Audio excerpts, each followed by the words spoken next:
Welcome to Fighting Stats, the ultimate channel for UFC fans who love statistics and betting breakdowns. I'm your host, Art C, and today I'll be getting you ready for the upcoming UFC fights. Here at Fighting Stats, we have exclusive UFC stats not available anywhere else, giving us a huge edge over the sportsbooks that help us make money long term. Here at Fighting Stats, we also track how often they throw that left jab or that right hook from southpaw, how often they're moving back, or how much time is spent in side control versus full mount. We have all of that information, but that's not it. We pair that with our tape study here. We're going to go through the fights. We're going to watch for fighters' strengths, weaknesses, tendencies, and overall strategies to help you get prepared for the upcoming UFC fights. So sit back, relax, and enjoy the show. Welcome to Fighting Stats.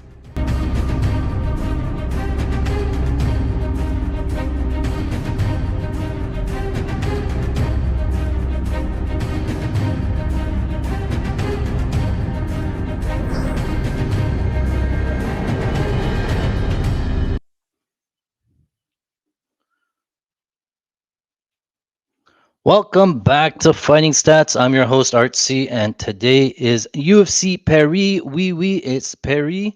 Thanks for joining me on this Saturday afternoon. We are halfway through the prelims. We're into the main card now. So we're here. We're ready. If it's your first time, thanks for joining me. As always, my name is Art C. We're part of Fighting Stats. What we're going to try to do here is we're going to be watching UFC Paris, the main card. We're going to be live betting it in real time. So I'll tell you what to bet and I'll tell you when to bet it live. And I'll give you my breakdowns sort of before the fights happen, so to give you an idea of what to expect and what to look out for. So if you're new, not to worry. I'll try to guide you along the way. Feel free to ask me any questions that you have in the chat. We'll answer them as we go. Any new stuff, UFC stuff, gambling in general. I have a wealth of knowledge. I've been doing this for quite a bit, so I can share anything that you need to know. Sort of go from there. So, um, yeah. So far, the card's been pretty entertaining. Originally I thought that the card would have a lot of decisions. There have been a lot of quick finishes. I think 90% on or like first round finishes. Not a lot of surprises, a couple of upsets, but I think generally the what sort of was expected happened. Nothing too crazy there. So far in the card, I believe we're down about a unit or two, but we still have a couple of open parlays and bigger bets to go. So generally happens sort of on the prelims, so not to worry there. So um, yeah, let's get started. Let me just show you where we're at so far. So here we have at Fighting Stats. So I post over everything to fightingstats.com. Patreon.com/fighting stats. You can join for free in the top left corner there. Where's my picture here? Hold on. Should be in the bottom here.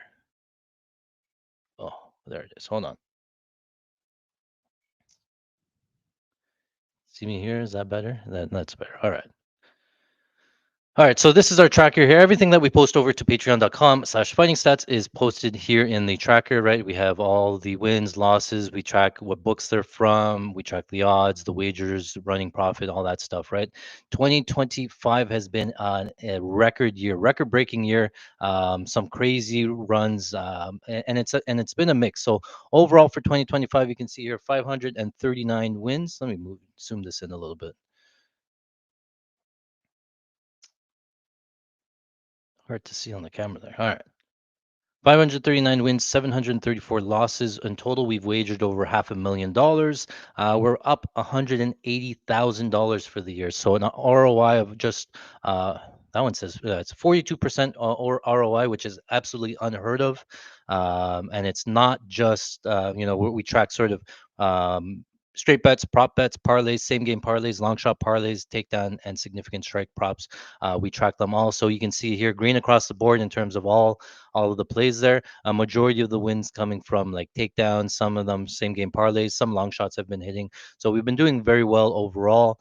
And every week I try to post some bankroll builder parlay, which is like plus 500 odds or better. And then we have a shoot for the moon parlay, which tries to get 50 to 1 or plus 5,000 odds or better. We've been tracking those. So even those ones, the bankroll builder is up about 7 units. The shoot for the moon parlay is up 85 units.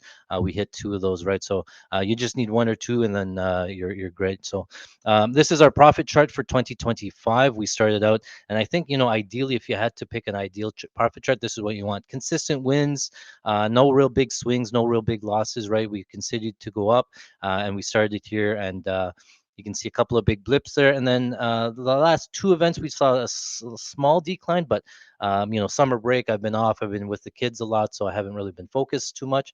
Now that kids are back in school, more time to get back to it. So I'm expecting a great Q4 for UFC betting. So let's look back at 2024, same sort of thing, where the August months there was a little bit. This was our chart from 2024, starting in Q4 2024, we started to take off, right? So we went from 25,000 profit up to almost 75 profit there. So pretty crazy run, and that started well before then, and we just continued on to 2025.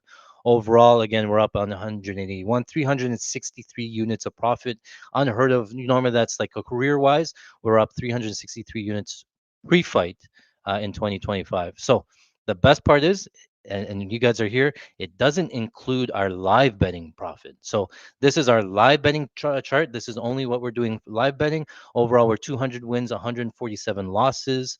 You can see here our average bet size. Our unit size is $500. So just so that you're aware, you can see the average bet size being about 459, which makes sense. Average profit per bet is $147. We're up $51,000 just from live betting. So 102 units profit from live betting, which is not included in the pre-fight stuff that I talked about, 32% ROI, and same sort of chart where you just continue to go up. I rarely overexpose and go 20 units on a play. I don't have those big swings because you can see consistently my average bet size is usually around a unit to two, especially with live betting. These are my unit sizes. I usually fill them in. So whatever you're comfortable, put that unit size into the bet slip and just keep it consistent based on the odds. So you don't have time to fiddle with the lines. So just to give you a heads up in terms of my strategy and how I've been doing that. But same thing, every live bet I place, we track and we do it by event. There's tracked online stuff. So yeah, you're in for a good ride. I'll tell you what to look for, when to bet it, who to look for, things like that. So yeah, just an overall crazy year. So we're just looking to continue that. So let's get this started. A couple of housekeeping things. What I will do is I'm running out of options to get money down, and that's being very honest because I've had such a good year, banned from a lot of sports books and whatnot. So I'm left with MGM right now. We're going to be live betting on MGM. I do have a DraftKings as well, so I'll be live betting DraftKings on my phone. You won't see the screen, but I will call out the odds on DraftKings.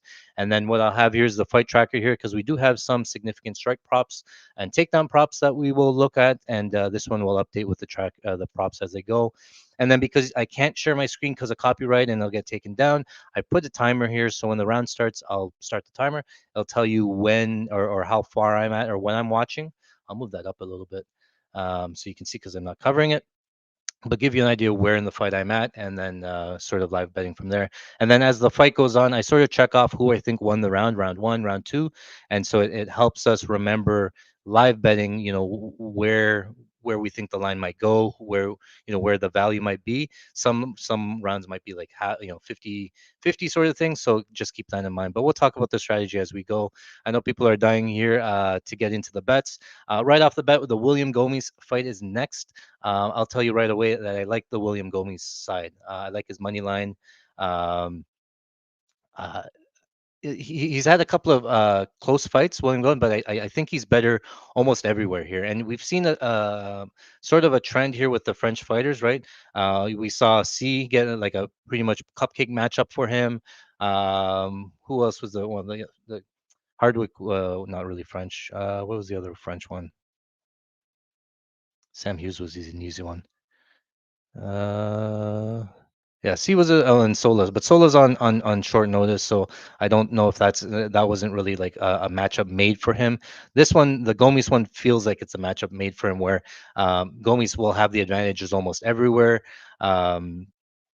His opponent, other than like a crazy spinning attack or something like that. Like I don't really see many finishes or many paths to victory here. Where did the C one? Oh, it's up here. So, yeah, I have sorry, William Gomes on the money line. I do think that he probably wins a decision, but it wouldn't surprise me if he found a finish. He's going to be a French kickboxer, William Gomes. He's going to have the volume. He's going to outland him. I think he again everything that points to the Gomi side is probably there. We can wait to live bet it if you want. I don't think that there's going to be a lot of takedowns in the fight. Um, William Gomes has worked in takedowns in the past, and I just don't know if he needs them in this fight. So he could look for a takedown. He has fought a couple of close fights. So let's look at some of the odds here on DraftKings. Uh, actually, some of the lines went down already. Oh no, they're up back up. Okay, let's make it full screen so you can see, and then I'll put it back later there. I would recommend like okay, so let me pull up the thing because William Gomez has had a lot of split decisions. So I would normally say maybe take the -3.5, but he's had a couple of split decisions that I'm not really recommending it because it could just his style kind of conducive to split decisions. But this one seems different. Like the other ones were more of a step up in competition. Just trying to where did it go here? Okay. Yeah, he had that last fight against William Gomez had that last fight against Hyder Emil. We were on Hyder Emil in that fight, but Hyder Emil just he's more of a dog. He comes forward, he's always on the front foot, throwing volume there, right? And you can even see it in the numbers. Normally, Gomez had allowed in terms of striking significant strikes allowed was 20, 15, 28, 29 in his first four UFC fights, and then he fights Hyder Emil, who's Hurricane Hyder Emil, and he gave up 115 significant strikes. So I give that's more of a Hyder Emil type of fight than a William Gomez fight. If he has his way here, he stays way on the outside. He picks his spots. He's very good defensively. I don't know if Richala is going to get him out of there. With one punch KO. I don't think so. It has the makings of going to decision. And William Gomez by decision plus 100 isn't completely crazy, or minus 105 now isn't bad. So you can take a look at that. If I had to make a prediction, that's what I would do.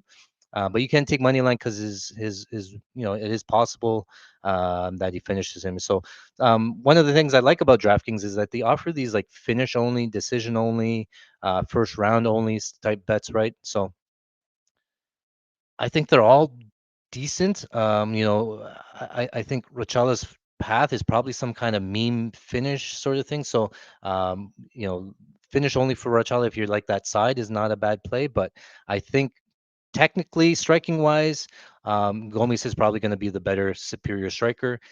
He probably, it's going to be hard to outpoint Gomes. It's going to be hard to grapple Gomes. So decision only is not a bad line considering it's minus 250. His money line now is ballooned out to 300 or 310. Looks like a lot of late money coming in on Gomes now. So um, the Gomes decision only line is safer because Richala has to like fight really good. Get 2 rounds in the bank, either two big moments where he secures rounds from there. I just don't think he does it. So you can get a little bit sneakier, a little bit smarter rather than playing the money line. But if you don't have DraftKings, Gomes on the money line is probably pretty fine. So yeah, let me know in the comments what you're thinking. Let me just get to them. All of the usuals are here. What's going on, boys? Z is here. Seiko, how are you doing, lad? Thoughts on the Gomes fight? Yeah, we just talked about that. Gomes fight, yeah. Upset the debut. Yeah, he probably will. Where can I get all your plays? Top left corner there. Patreon.com/fighting stats. Post everything there. We do some free bets, and I'll post all of our NFL plays. I don't have a lot of time to do NFL stuffs, but I was a big NFL better, prop better. So I do look at here and there, especially the Thursday night, Monday nights type of plays there. Nobody else is doing this. Yeah, share a link, let your friends know all that stuff. I could use the exposure, I guess, and best in the business. I'd rather spend my time taping, betting, the social media stuff and these streams and stuff. They take a lot of effort and stuff, and just time is a commodity here, and that's the biggest thing I don't have. Sometimes it's just the time. Big league performance if they had a league, yeah. Everybody in the burn me in the past have been cashing. Yeah, it's just it's recency bias sort of thing, right? So feel like live is going to tighten up. Gomez fight's pretty close despite how his stats are. Yeah, it could be. Like again, he doesn't pull away, but he doesn't eat a ton of damage, so you might get a better live line on Gomez. So we'll wait for that if anything. And chat, do I go all in for Ruffy by KO? I actually have a bet. It's not Ruffy by KO. So it's everything other than Ruffy by KO, because I think that's one of those things where it's the recency bias that we talked about. But we'll get into that fight next. Bruce Buffer is in the octagon, making his announcements and stuff there. So let me get myself logged in. Um, Let me move this one back over here. Am I logged in? I'm still logged in here. So yeah.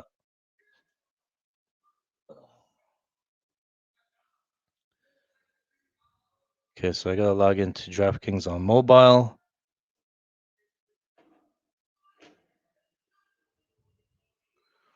Ruchala. William Gomez. Okay, Gomez gonna be on the red side, and Ruchala's gonna be on the blue side. Gomez did very well in that last fight against Hyder Emil, fighting off of the back foot, and that's key. He can fight both ways. He's both dimensional. Holy smokes! Every time I've logged into DraftKings, it's like every 30 seconds it logs me out, and then it asks for a code to log me back in. So it's getting pretty annoying. I don't know what's going on.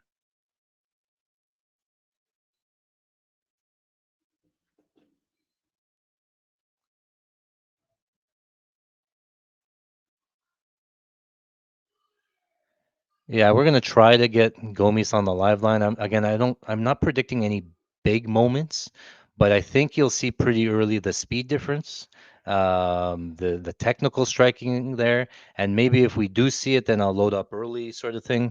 But he's not gonna have like big takedowns where it'll be big swings. It's gonna be like a gradual progression. The live line on Gomis probably gets worse before it gets better. It could be a point where he just starts outpointing him, and then just it never gets back. So, all right, they're off. I just forgot the starter time. Well, all right. Southpaw for Gomes. Ruchala's in orthodox. Gomes in the black trunks. Ruchala's in the white trunks. If you didn't know, a little bit of lead hand fighting. Gomes landed a right hook, teep to the body.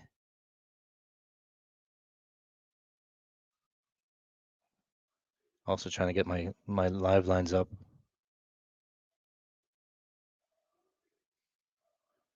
A little bit of hand fighting, feinting. Switch to southpaw for Ruchala just to throw an outside low kick, and then back to orthodox.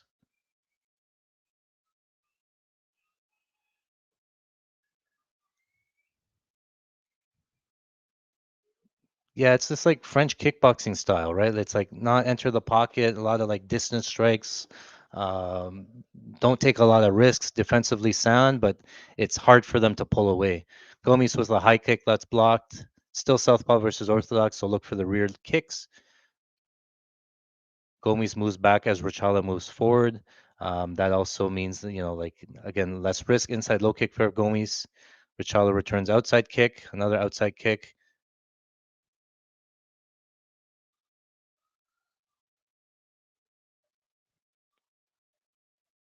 Maybe yeah, I was going to take some significant strike props in this one, but the defense of Gomes, like, and the tentativeness, he doesn't throw a ton,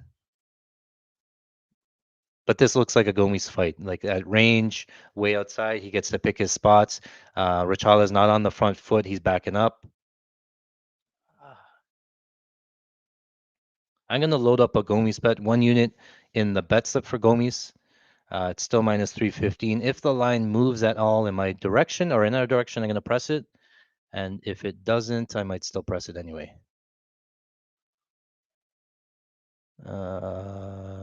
Where's the live stuff?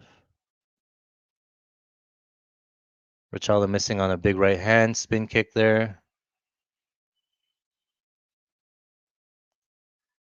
Clinch here. Ruchala has a clinch going outside trip. Oh, Ruchala with the takedown. Ruchala on top. Gomes on bottom in side control. Ruchala on top. I didn't hit it yet. I had it in the bet slip. The live line's going to come down a little bit on Gomes here. If it looks like he's going to get back up, I'm going to hit it. Gomes going to get back up. The live line never moved though. Actually, I'm going to take it minus 180 on DraftKings. No, it didn't go through. Gomes back up to his feet. Minus 300. I'll still take that though.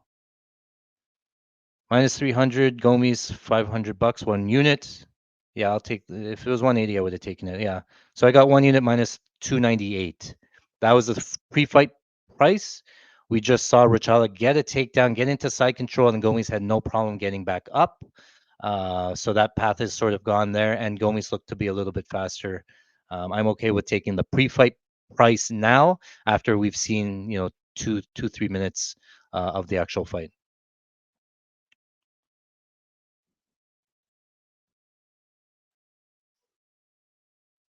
Clinching here against the cage. Gomes has double underhooks. Richala tries a knee that missed. Circles off Gomes back out to space. Kick to the body from Gomes. Richala didn't like that. That right arm dropped. I think he's hurt to the body. Richala keeping that right arm low to cover the ribs because I think he got kicked there. Opens up the left hook.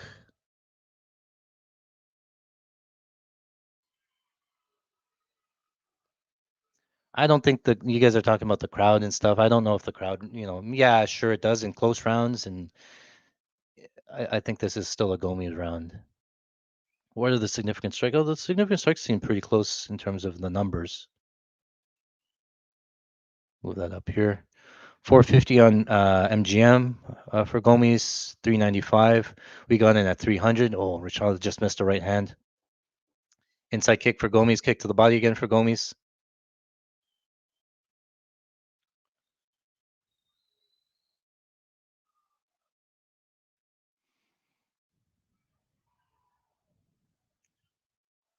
Yeah, especially the you're talking about the body kick, especially the southpaw versus orthodox here. 10 seconds left in the round.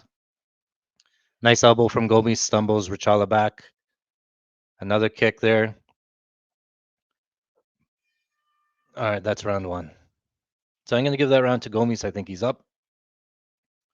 We saw a brief, yeah, everything for me points to Gomes, right? Like he's getting the fight that he wants. He gets to fight at distance. Richala is not pushing the pace, not pushing the pressure, not pressuring him. He's not pushing the volume. He got the takedown and then got the side control, and Gomes popped right back up. So it looks like Gomes is going to cruise to decision here. On BetMGM, you do have some method victory here. So we'll keep an eye on that Gomes by decision line. It's probably going to balloon out. You see, fight goes to decision minus 300 already. We'll see. Good chance to prop the beer. Cheers, boys. Thanks for coming out, hanging out. I do not mind these early cards because it gives me time to get back to dinner and family and all that stuff. Gives me my Saturday night back. Yeah, keep an eye on that. Saying body damage. Yeah, keep an eye on that right arm. He's keeping that right arm tucked against the ribs because he doesn't like the kicks. Round two's off. I forgot the timer again. So it's about 10 seconds behind from what you see, from what I see. Left hook misses for Richala. Another teep there from Gomes to the body. Richala returns a kick of his own. High kick blocked again for Gomes. Richala in on a takedown, stuffed. Nice knee from Gomes to make him pay. Clinching up against the fence. Gomes pummels an underhook. Double underhooks for Gomes. He's going to get off the fence here. Another nice knee. Gomes landing some nice body work.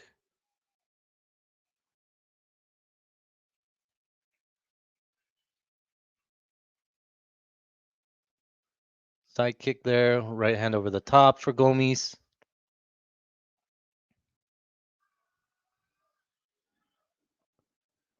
Kick to the body there. Caught a kick for Gomes. Who bailed out. Got a Canadian. Canadian for the Canadians. Sale at Costco. I just buy whatever's on sale sometimes.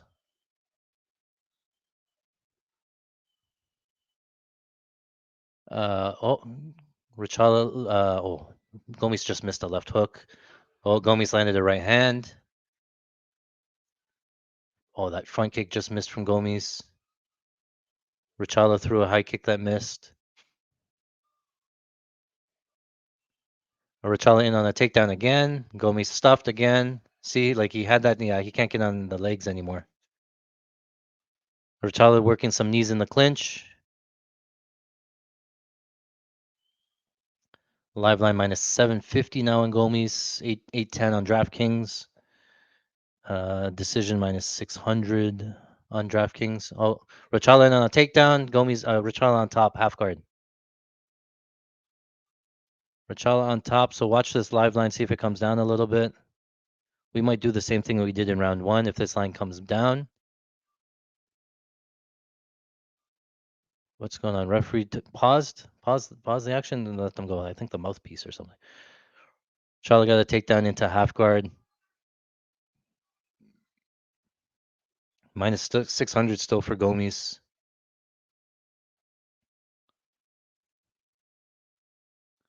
Gomis trying to work back up to his feet. Might give up his back. Rachala just controlling the body.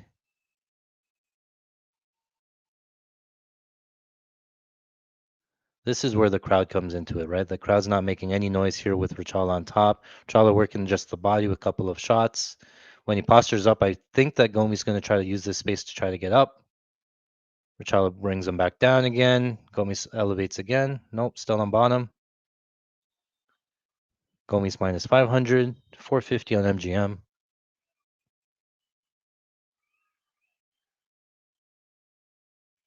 These are where the live lines get a little bit tricky because you're going to get Rachala with like a minute or two of top time, but no real damage, and then Gomi's going to get back up to his feet here. So keep a line, the live line not moving at all.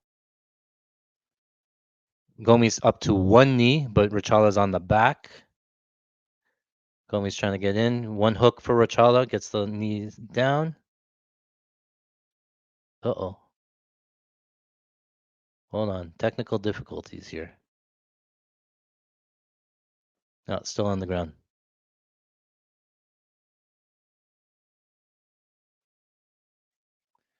And then now it's like, where do you score it, right? You got 2 minutes of control with no damage, and then all the damage from Gomis before. Gomis back up to his feet. Rachala's still on a body lock here, but Gomis back up to his feet against the fence. Less than a minute left in round number 2. The live line coming down a little bit, minus 395, minus 350.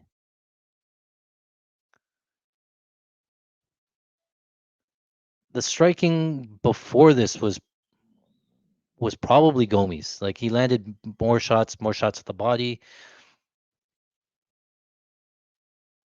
50-50 clinch here. Gomis is out, back to space.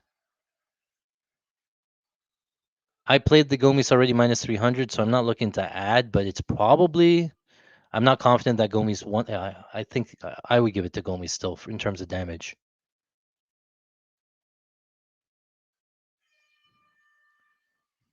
But the live line's funny because it's minus 345 now. So what does the chat think?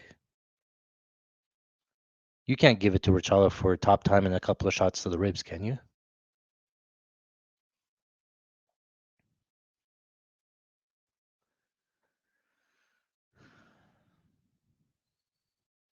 Okay, so here's what we do sometimes. So that round could be close, right? So I'm not willing to put my plant to flag saying that Gomis won that round. Just remember that round 2 was close. Gomis has 2-0 upside, right? He has all of the, it could be 2-0 Gomis, it could be 1-1, right? We even saw in that last, what was that? There was a first fight there. It was 10-8 in the first round. Which fight was that? Patterson, Waters, Gustafson. Oh, it was the Brizik fight with Tavares. He had a 10-8 in the first round, and then everybody thought it was could be 1-1. That live line didn't really make sense, but yeah, it could be like a 2-0, 2-0, 1-1 sort of thing with one judge giving it 1-1 or one judge giving it 2-0. Like you could, that's where the split comes in, sort of thing. But I'll for the sake of the live betting, we'll give it 1-1 just so that I don't go overboard because theoretically, if you think that Gomis is up 2 rounds, then minus 345 live is sort of a smash because Rachala not doesn't have much finishing equity in round number 3, and that's what his win condition is. If he's down 2 rounds, then he has to finish Gomis in third round to win. Minus 345 is pretty much value. Yeah, Willie got it right there. Project 1-1 Gomis and then 50-50. Oh, he just called his own timeout. Well, I didn't start the timer anyway, so gonna let this clock run because I don't know. There's a timeout for an eye poke.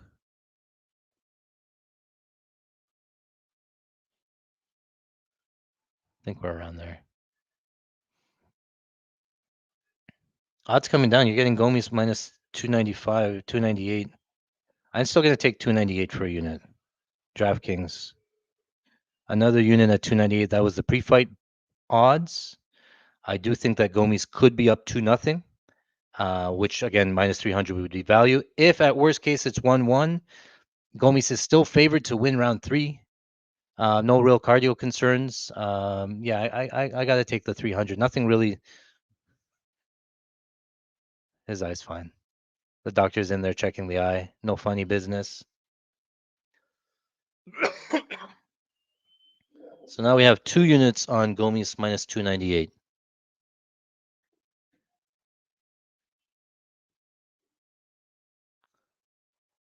Checking his eye again.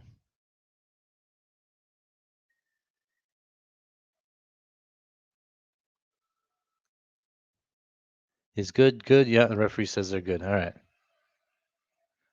There's 4 minutes and 28 seconds left. So I'm just going to start this timer so that we're on the same page. All right, so this clock's about 9 seconds slow still. So back to space. Gomes high kick blocked. Gomes inside low kick. Spin kick there from Ruchala. Hits the body. Spinning back fist so slow for Ruchala. Gomes tries his own spinning back fist. Kick to the body teep. Ruchala looking for a takedown. No, nice knee to the body for Gomes. Makes him pay. Another knee. Another knee for Gomes to the body.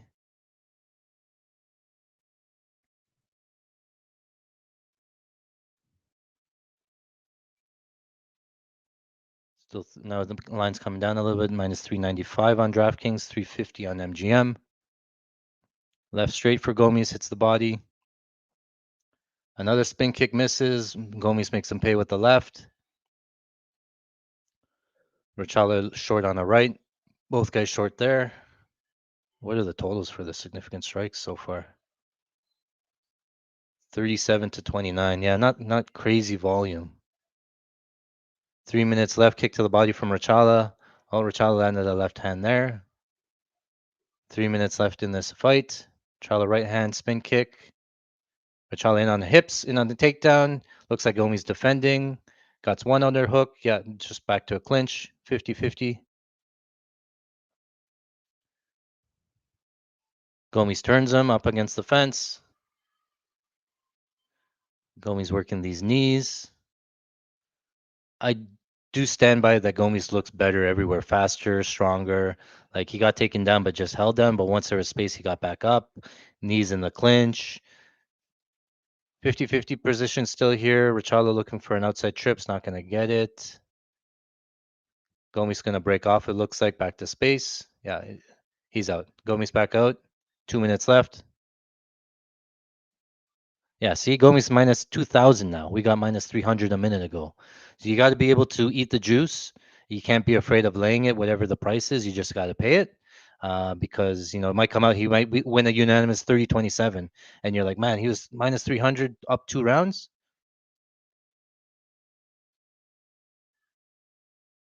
Nice teep to the body there from Ruchala.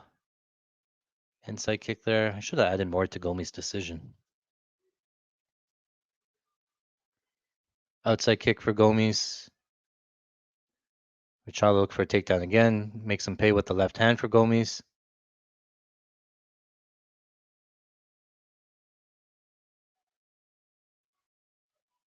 Oh, nice jab there from Gomes lands. Kick to the body blocked for Ruchala. This looks like a clear Gomes round. High kick missed. Clinching. Well, kind of scrambling up against the fence. No, Gomes has to get back to space. Rachala going nuts with strikes now. He's just mashing buttons. Gomes landed the left hand. Minus 3,200. Oh, left hand for Gomes lands. Honestly, it's not bad value there. Gomes on the back. Gomes with a takedown. What is this? They're doing like a human centipede thing going on here. Gomes on the back.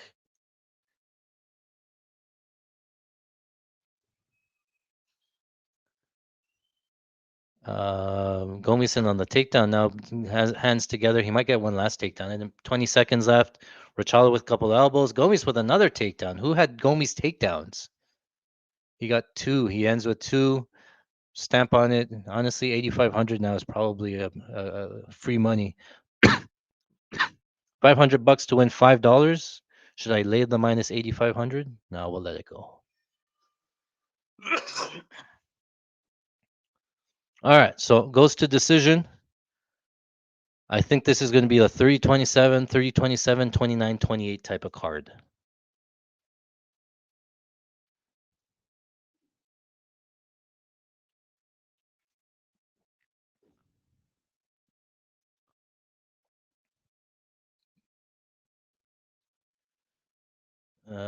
Let me go back to the messages. Messages.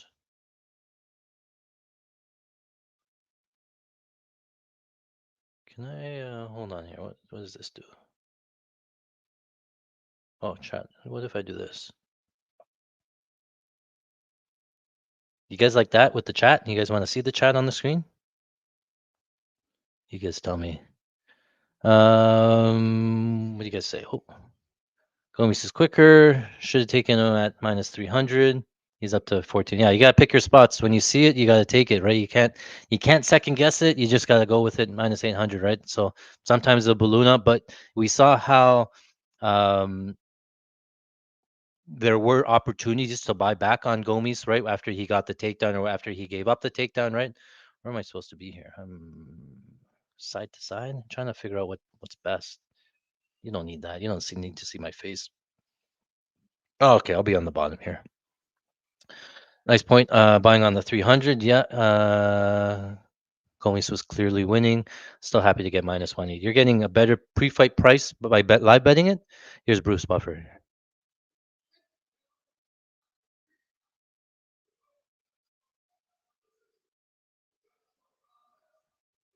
30-27, 29-28, 29-28. So it was 1-1 going into the third. Wow. William Gomes decision. They gave round 2 to Rachala. Wow. All right. You guys hedge. That's fine. Sometimes the big numbers, especially in close fights. I'm all for hedging. 350 played 950. That is fine. Rocky says, "Hey, really good call on the Sam Hughes earlier today. Wondering how you see Ruffy Chow." I will get into the detailed breakdowns as the fight gets closer. I don't want to waste the time now. Just want to make sure that everybody gets in the bets before the fights come up. But I will talk about those. I'll tell you that I'm on Borralho and I'm on not Ruffy inside the distance. Oh, decision only hits 2. Yeah, so same thing. So good start for the stream. Glad you guys are hitting. Let me know if you need anything else or how it's going. If you guys like this chat overlay thing. All right, what is the next fight? Moving on. What is the next fight?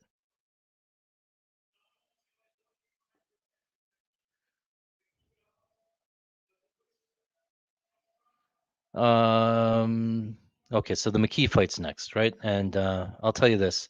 This was a short notice replacement, I believe. Solo coming in short notice, up a weight class. I didn't spend a ton of time taping this. I see that Sola's a favorite, minus 142 favorite. Kind of weird considering, again, Reese McKee, more established. Sola has some like decent experience as well.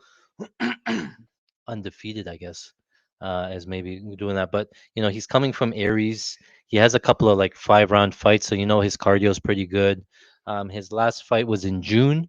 Um, but it's always weird because I have to go back and watch the regional stuff for him. So I didn't put in the tape time to tape the regional stuff.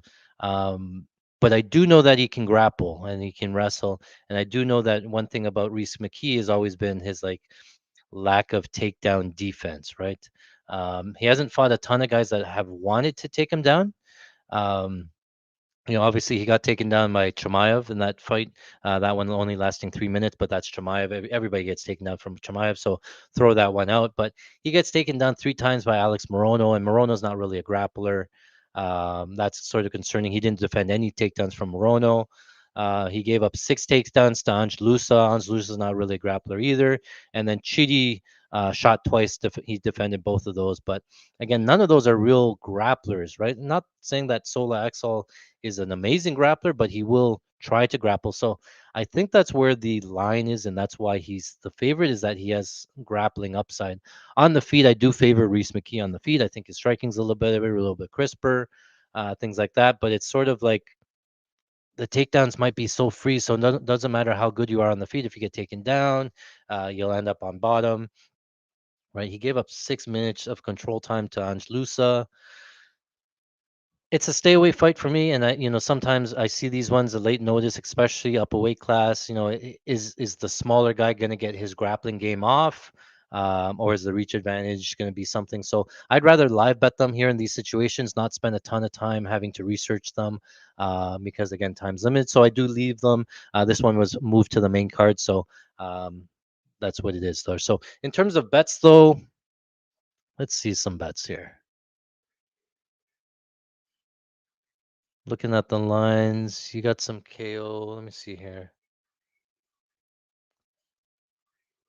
One of the things that you should know as well is that if I don't do okay on my normal tape study when there's a fight coming up, I'd like to do full tape study. I look at all the stats, I look at all the information, then I go back and I try to guess what the game plans are. I go back and watch 4 or 5 fights from each fighter, seeing what their game plan is and things like that. And then I'm more confident in playing a bet, and then I'm confident in like releasing it as a play sort of thing. If I don't do this tape study, I have a hard time telling you what to bet because the last thing I want to do is make you guys lose. I don't care if I lose money, unit or two, it happens all the time. But if I have to say if I say something here and then you guys play it, then I feel bad if you guys lose it. So let's just wait for live. I can point to some plays, but I think you're better off waiting for live betting. If you're live betting, you're here, and that's why you're here, trying to get a better read on it. So I think Reese McKee's the better striker. I think Sola's going to have some grappling. Maybe he wins by decision. That's probably the path if I have to make a prediction. Sola by decision plus 165, but I'm not confident enough, and I'm not recommending a play. You could take an over as well. Reese McKee plus 3.5. Yeah.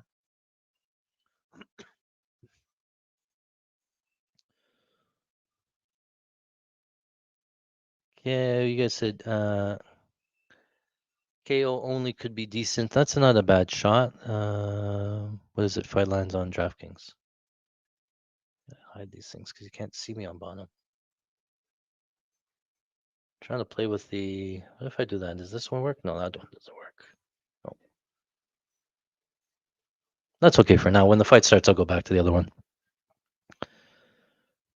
Um.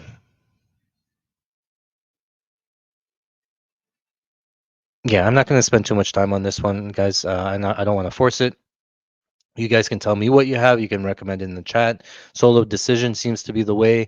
If we do think that he'll get takedowns, but yeah, you can see he's going to be the shorter fighter. He's going to be at a reach disadvantage, southpaw versus orthodox. He's going to be fighting up a weight class, so maybe the takedowns don't come as easy for him, right? And if the takedowns don't come easy, maybe Reese McKee finishes him. He has some decent power. They're all pretty pick 'em there, right? So these ones are interesting because why like this is why I like DraftKings here. Let's go to this full screen. Well, you can hear me talking. With these only lines, right? They're almost all pretty pick 'em, right? So they're basically saying the odds are saying it's even across the board. There's even chances of the KO coming. There's even chances of a round one finish. There's even chances of a decision win, and it's usually not the case, right? And it's sort of baked into the decision or the money line there. I'd rather pick their path to victory, right? If we think that Sola's grappling path to victory and he's going to be grappling quite a bit, then submission only sounds pretty safe, right? If he's going to get all the top time and the exposure on top, then submission only for Sola, not bad. If we think his path is decision only, that's fine. If we think that Reese McKee's better on the feet, then we could take Reese McKee KO only. These are ways of getting creative, right? But it's only the DraftKings that really has it. Some of the other ones have like finish only and decision only, which I tend to go to a lot, but just keep that one in mind there. So I see you guys obviously looking at the next couple of fights there. I'll just give you some time to get in. I don't really have anything left on this one. Let me go down for the rest. So Lara's walking out. So I will say something here. You guys were talking about the Ruffy fight, BSD being at home. That Ruffy line came way in. It used to be like Ruffy, big favorite, and now it's back to like close to pick'em, which is kind of surprising, but not really, right? I think a lot of sharps are on BSD, and that's because he has a lot of grappling upside. So I played this one here on DraftKings. I'll show it. Well, it's not on Draft. Well, other sites have it, but winning method. If you go down here, to win by finish, here it's Mauricio Rufy to win by any knockout or submission. The yes is plus 110. The no is minus 145. So I do like some of these bets sometimes because I know with a Mauricio Rufy, yeah, okay, he's spinning wheel kicks. I'm gonna get rid of the chat so you can see me here. Where'd it go? Hold on one second. Show stream. Ruffy's coming off that wheel kicking Bobby Green, right? One of the best KOs, probably like it's going to be on the top 50 KOs of all time, probably top 10 in my books. Like he just ragdolled him there, right? And but it's just you're getting a lot of highlight stuff, and you guys, you have to assume that the public sees that. He sees a killer in Rufy. They talk about Rufy being the next Conor McGregor. He has that wide base stance. He throws a lot of spin kicks, wheel kicks, and stuff like that, right? But what are the chances of really landing those, right? I know he got one, right? But if your win condition is off of wheel kicks, and the other thing with BSD is that he has a granite chin, sometimes he can go in full zombie mode there, and he hasn't really been proven. Like he hasn't really fought a real wrestler or a grappler. So I think that BSD has all of the grappling upside. I think that BSD can be very durable. So I like this not by finish. I think that Rufy can win a decision. I think he can do damage, land bigger shots. If BSD can survive, or if BSD can get the grappling off, then this will win, right? So this bet will still win if Rufy wins a decision, and it gives you all of the BSD win equity as well. So it's a somewhat of a play on BSD, but you're also including Mauricio Rufy as a decision as a win too, right? Rather than just taking Rufy as minus 2,000, or sorry, BSD as a dog, right? But yeah, Herb Dean's in the octagon, so just get this set up. Make sure I'm still logged in. McKee's going to be in the blue.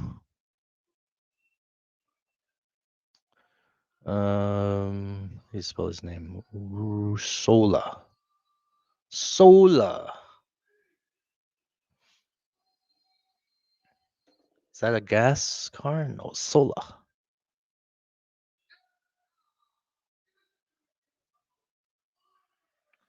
Especially with these lines or these fights that are generally pretty close to start with, you don't really see a ton of line movement early in the live line, because unless a big thing happens, so we can get in live, um, find our spots live. So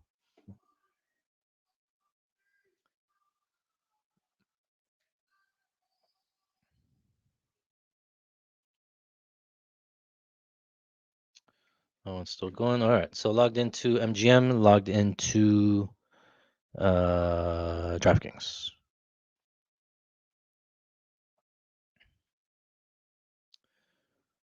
Back to round one.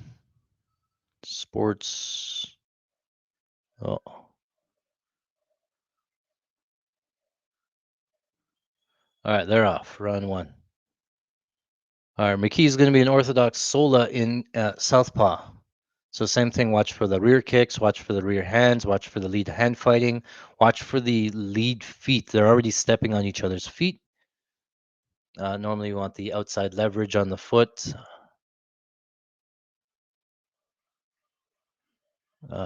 Nothing really happening here. A lot of it feeling out. Oh, Solo goes high. I almost get that high kick caught. Back out to space.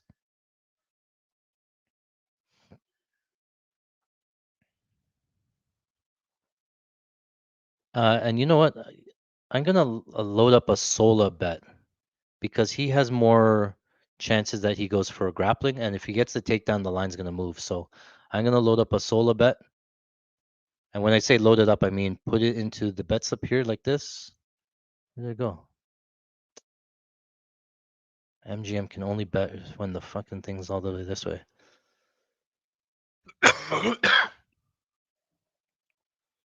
right. So minus 250 already. The line coming down a little bit. Nothing really happened though. Now the line's off. Oh, McKee landed the right hand. Stumbled Solo a little bit. McKee looks like the better striker so far. Looks a lot bigger.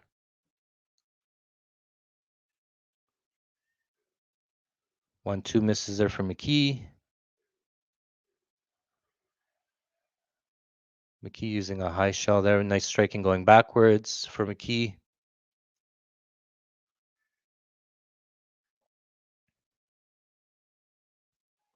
I want to see what they look like in the clinch.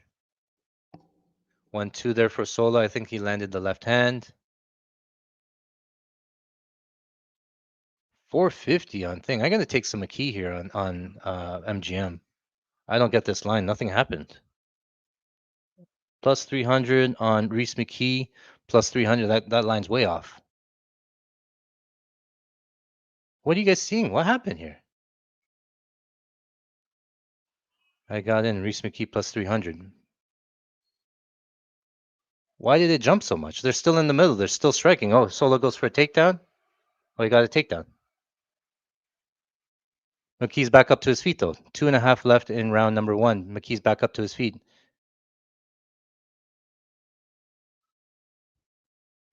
Sometimes the number, I just have to play the number. Solo, he's on the back, standing with a body lock.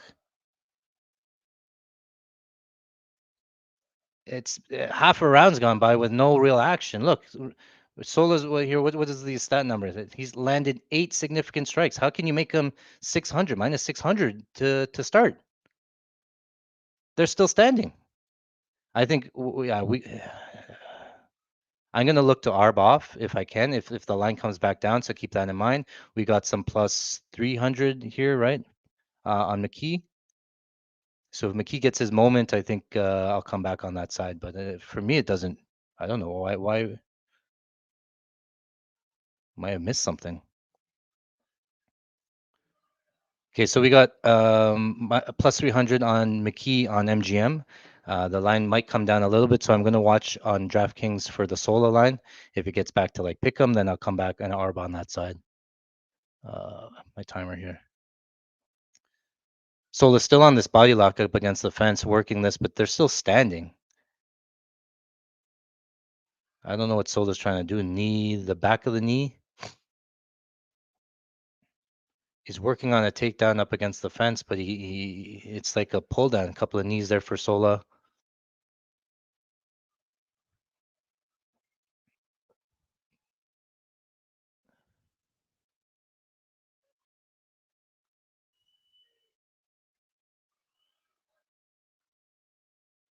Still standing here, still up against the fence. McKee breaks the grip, spins into him. Sola's along on the hips, hands together though. Yeah, the nose is bleeding. Okay, so Reese McKee defends that takedown. Oh, nice knee from McKee. Watch this elbow. Didn't McKee land a big left hand at the beginning of the round too? Line's coming down a little bit. Sola minus 300 now.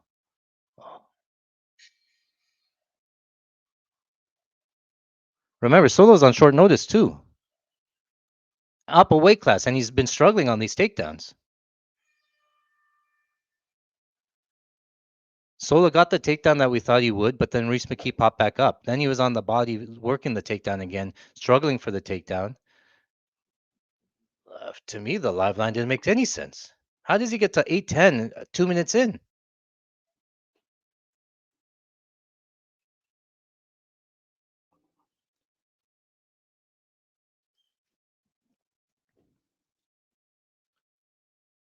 Okay, for simplicity's sake, we're gonna say that let's assume that Solo won that round just because of the odds. But I'm not convinced that he defiantly won that round. I'd like to see a replay, but I thought Reese McKee landed a right hand that stumbled him backwards.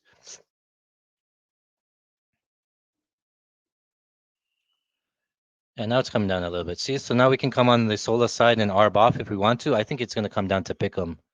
Minus 195. His face. Hey, you guys saying because of his face. Are you guys betting on Sola because of McKee's face though? Like to think about the other side, where's the McKee money coming from, or the Sola money coming from? Round number 2, they're off. Always forget this time round. Yeah, so minus 195. If this line gets to pick him, guys, I'm going to take the Sola side to arb off. Then I'm free rolling on both sides. So I'm watching the odds. I've put a unit bet on Sola, and I'm just watching the odds come down a little bit. Free roll, and then I don't really care who wins. Well, I still want McKee to win, but I could do it now. But I think I'm getting a little bit greedy here and hoping the line comes down a little bit. McKee's stepping on the lead leg of Sola. Yeah, he's still short on the strikes too. Oh, left hand for McKee lands. Yeah, this line's gonna come down. Watch. McKee's bigger. He's longer. Not short notice. He's not up a weight class. Defended the grappling already. The minus 150 now. It's here on. See, minus 140. Okay, I'm gonna take minus 140 for Sola. Oh, minus 115. I'll take that. Minus 115 Sola on DraftKings for a unit, and that's simply because I'm arbing off of the McKee side. So I'm free rolling on the McKee side. We got a unit McKee plus 300, and now we have a unit on Sola on a different book at minus 115. And now we're free rolling. I'm good with that. Now we don't really care who wins. Oh, they showed the replay. I didn't see it. Take the free money when you can, guys, because when the lines are off, the lines are off. But it looks like McKee's taking over. If I didn't have a bet, I would be live betting McKee here anyway.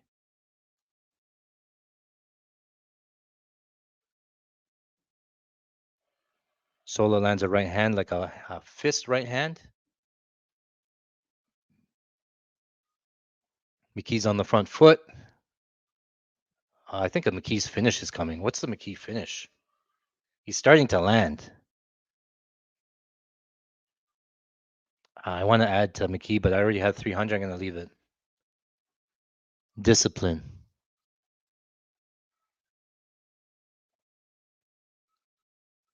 Oh, Sola landed a right hand over the top. Oh, McKee lands a nice uppercut.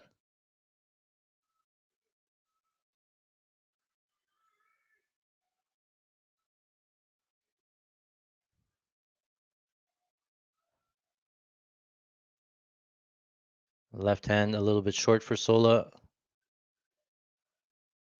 Still orthodox versus southpaw. No real kicks from either guy. It's just been a pure boxing fight. McKee switches to orthodox back. Right hook. Yeah, no kicks from these guys. 1-2 short for Sola. Mouth open, big breath for Sola. 2 minutes left in round 2. Sola.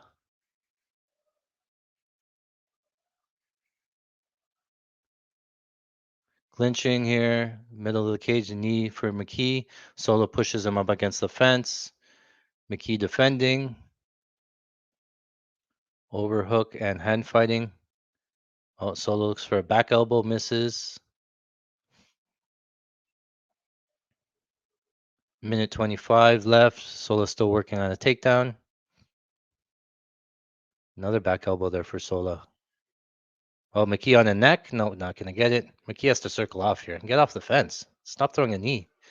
Sola with an elbow over the top. What's the live line now? Sola minus 180. So we hit the top. We got the minus 80, 180, and now he's minus 185. Perfectly executed. 50 seconds still. This round's pretty close. Right hand for McKee lands.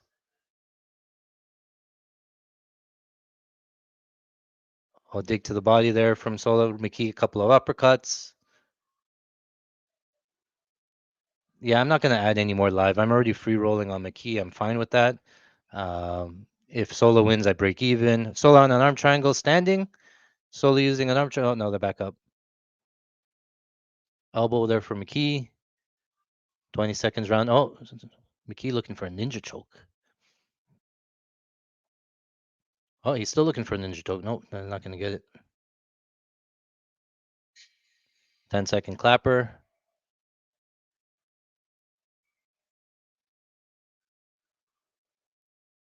Front choke.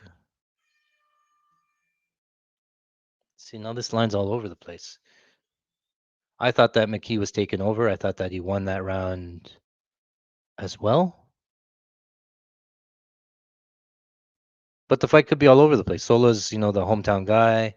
I'm not confident in yeah. I think that's best case. You free roll, right? You free roll, you win. You break even if you're not losing anything here. Yeah, and then McKee wins. That's basically what we did, right? We played the number. We got to the spot where we could arb both sides. Oh, the corner's working on Sola's left forearm. He might have like eaten a kick or something and hurt his forearm, right?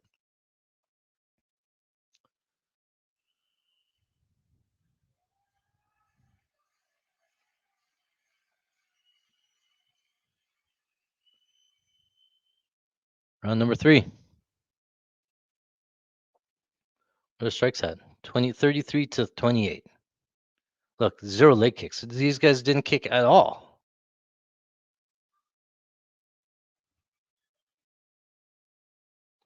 All right, round number 3, they're off. Mickey's still on the front foot. Definitely preferred live betting this than trying to guess pre-fight. Got 300 on McKee. Key with the forward pressure, misses the uppercut, lands a left hand. Right hand there for McKee. Left hand for McKee. Uppercut for McKee. Back out to space. Sola circling off to the left. This is where you high kick, man. No, there's no kicks in both of these guys. Oh, Sola landed a left uppercut. Right hand, left hand misses there for McKee.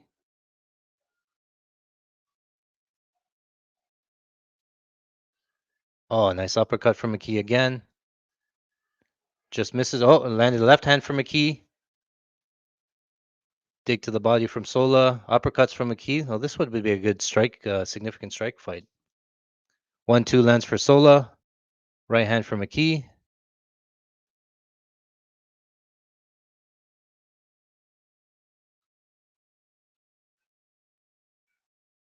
Oh, there's a high kick. High kick off the guard.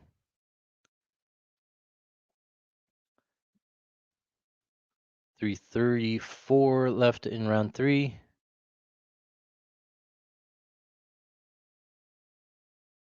Uppercuts for McKee. Knee, nope. More clinching. Just missed on an elbow. Oh, McKee landed an elbow there. Oh, a nice dig to the body from Sola. High kick blocked. McKee kind of dipping his head though, and Sola's picking up on it.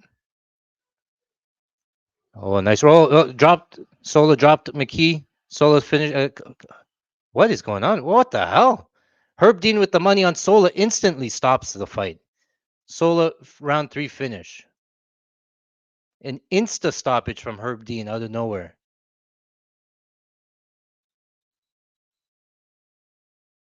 Wow.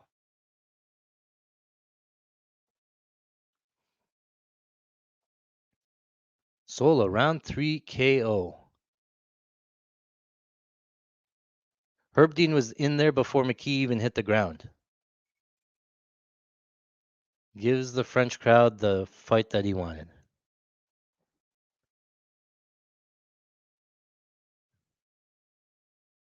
I gotta see the replay on that. What the hell was that? Didn't even give him a chance.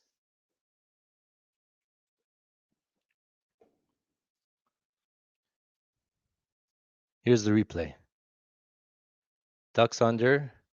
Oh, him with a liver shot, a body shot. Maybe a delayed reaction? No, that wasn't it. Another body shot there. Oh, the body shot crumbled him.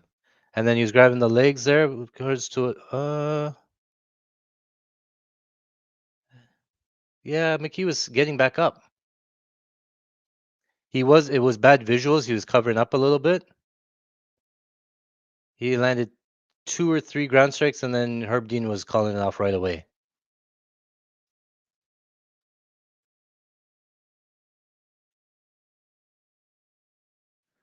Huh. Well, we break even that fight.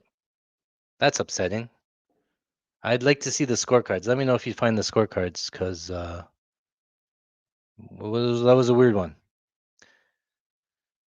Yeah, so glad you had. So sometimes you just like you never know, especially with these like weird judges, hometown fighters. You never know where the judges are at. So you take the money where you can get them, sort of thing. I don't know. Especially that round one live line was weird. How do you get to minus 800 right away? Um, Herb Dean with the money on the Paris guys. Weird stoppage. Glad I hedged.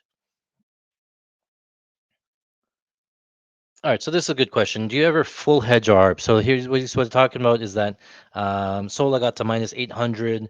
We got some McKee at plus 300 for a full unit. And then Sola got down to pick 'em and we took Sola for on a unit, right? So if McKee was going to win, we would profit 2 units, and if Sola won, we would sort of break even, right? And so the full ARB edge would be like going 2 units on Sola, and then so whatever way wins, we could have, yeah, I guess we could have done that, but I do think that you're giving away some of the value. I liked the McKee side after what I saw, and I kept it. I kept it there. So normally I like to pick a side where I free roll on the better side that I want. Um, I break even. I break even. I'm okay with that, right? So I could have had a unit either way, and that's probably the smarter way sometimes. But I could have got 2 units on McKee if he won versus 0 units. So yeah, it's a preference thing. Sometimes it's a matter of how it goes. For me specifically with live betting, I'm gonna put into the live bet a unit. So sometimes I'll put in two, but yeah, good lesson. You could do both. Um, yeah, a little more on the value side. Yeah, I like to take a stance. Like I still like to root for one side, but if you are looking to live bet and make money long term, then it makes sense to just arb off, guarantee a unit, and then move on. Right? Just watch the fight as a fan. Um, yeah. All right. Next fight, Balaji Oki, Mason Jones. Any other thing? How do you guys do so far? Let me check in on my guys here on Patreon, see what their chat's saying. Chat's done. All right, good. Balaji Oki versus Mason Jones. I wonder if I never got the. Hold on one second. Let me see if I find it here. I haven't been very good at these, and my guys know that. So, uh, open with Google Docs.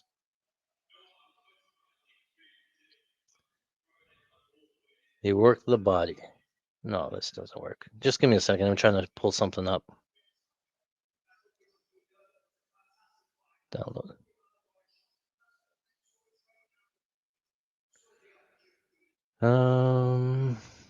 Here it is. Okay. You guys ever been to Paris? I didn't mind it, but kind of think it's overrated. They actually have something called the Paris syndrome, where you read about Paris in the books, you think about love, oh, oui, oui, oh, French baguettes and stuff like that, and you think you have this like image in your mind of what Paris looks like, and then you go there and it's like there's nothing what I thought it would be, and then they're all depressed after that, and it's called the Paris syndrome. So I haven't been sharing these, but I should do a better job of getting these ones out. But these are our fighting stats packages. that we have Balaji here. So on the blue side, you'll have his offensive numbers. On his red side, he'll have his defensive numbers. So Balaji, you can tell from right a distance here, 96% of his strikes coming from a distance. He's going to be a distance striker, right? So when he is striking at a distance, he's more of a head hunter. 85% of his strikes going towards the head at a 39% head accuracy, which is pretty good, right? Goes to the legs at 12%, 75% body accuracy, and not a big leg kicker there, right? And offensively, he's tried 4 takedown attempts, been successful in 3 of them. Um, on the defensive side, 34% head strike defense, pretty average. 64% body strike defense, 48% leg kick defense there. And one thing to keep in mind here, his takedown defense. He's seen 7 takedowns. He's allowed 1 of them. So pretty good takedown defense on paper.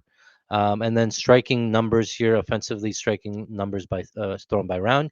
You can see on average pretty good volume here. 31 strikes thrown round or landed in round one, 32 in round two, and 34 in round three there. So pretty good numbers overall in terms of the output.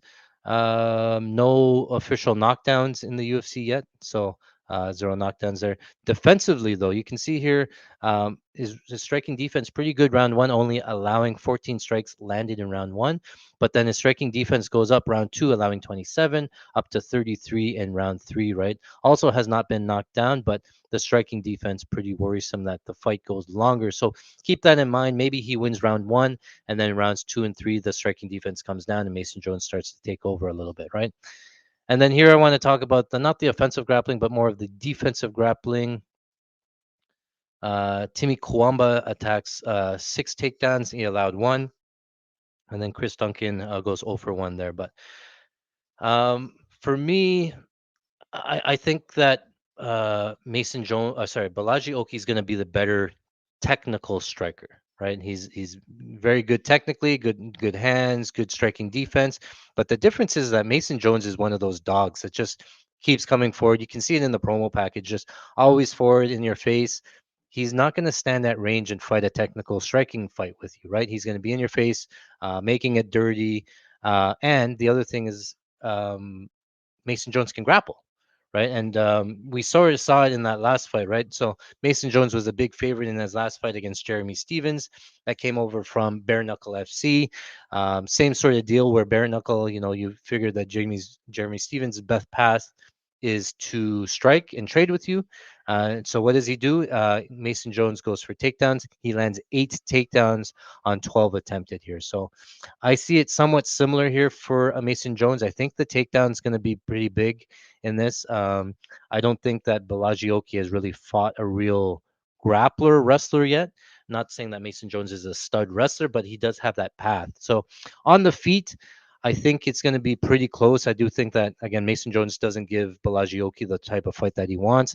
The forward pressure, the in your face, the volume, the cardio from Mason Jones probably pretty good, and then he has all the grappling upside. So for those reasons, I do like Mason Jones on tape. Like before I taped it and all that stuff, I thought I would be on Belagioki at plus money, but after I taped it, I thought that maybe Mason Jones was pretty much there. So I like Mason Jones on the money line. I think that if he does grapple, the submission lines are pretty. He hasn't attempted a submission, but let me show you. Let's go through the stats or the lines at least. Mason Jones. All right. Well, that's -3.5. Okay, so the line's pretty close, -155 for Mason Jones. Fight favored to go to the over. If I'm picking something, if I'm making a prediction here, I do think that Mason Jones wins a decision, plus 150. I didn't play the specific method because I look at the difference between the money line and just the prop, and you're getting a dollar better. I'd rather just play it safer and play the money line. A lot of the times we think that it's going to go to decision, and then something weird happens. So Mason Jones on the money line, not bad play. If you wanted to sprinkle something big, you could take Mason Jones by submission, plus 1,000. The other thing that you can look at here is on DraftKings on fight lines. If you go down to submission only, Mason Jones -280 submission only. It's probably pretty safe. Again, this is this is the way. Again, he's going to grapple. He's going to have all the submission upside. I don't think Belagioki has ever attempted a submission. I don't think he has any. Oh, he has one guillotine choke. But I think if the sub comes, it's going to be coming from the Mason Jones side. So sub only, not a bad look. It's a pretty safe one. KO only as well. Actually, I did take. Now that I think about it, I took some finish only here. So I was looking at this KO only line, right? Mason Jones KO line plus 110. He has one of those. He's very durable. Very, I don't think he's been finished. He's never been finished. Pretty durable. Has some good hands. So Mason Jones KO only is pretty good. But if you take finish only, then you get the submission side as well. So again, Mason Jones has all the submission upside. So I like this Mason Jones finish only at a pick'em. It's probably better than his money line, if I'm being honest, because Balaji Oki, again, is the better technical striker and could win a decision by outpointing Mason Jones, things like that. But if there's a finish, it's probably coming from the Mason Jones side. If there's a sub, it's probably coming from the Mason Jones side. So at a pick'em, I favor Mason Jones on that side. So you can get creative. A lot of books have these lines, not just DraftKings. I think BetOnline has them, FanDuel has them, sort of things. So yeah, go from there, sort of thing. Sacco says plus 7.5 minus 340. That's probably pretty good too. Good parlay piece. Considering now the money line's minus 175. If you go down to alt spread here, well, that's minus. You don't want that. Mason Jones plus 7.5 minus 340. Not a bad look. If you go over here to that method, winning method, Balagioki to finish.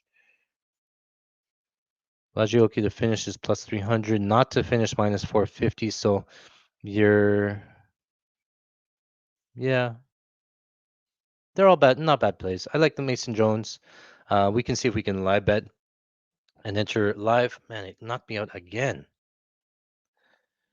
If I'm gonna live bet, it's probably gonna be Mason Jones. Again, we showed you how the striking defense of Balagioki sort of deteriorates as the fight goes on. Mason Jones has some grappling upside, so we'll see if we can get on Mason Jones before the takedown. Oh,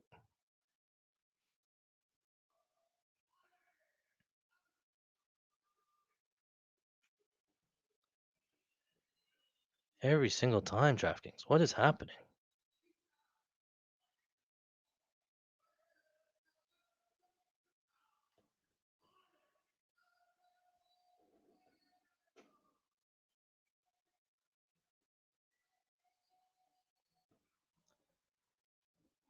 Only a couple more fights. Brody says played Oki pre-fight and Jones sub only. That's not a bad look either.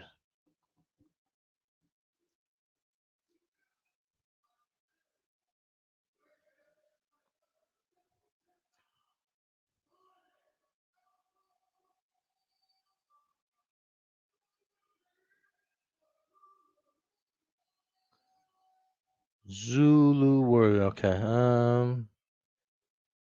Oh, that one. He fought against Chris Duncan. That he kept on putting his head into the guillotine. That was weird.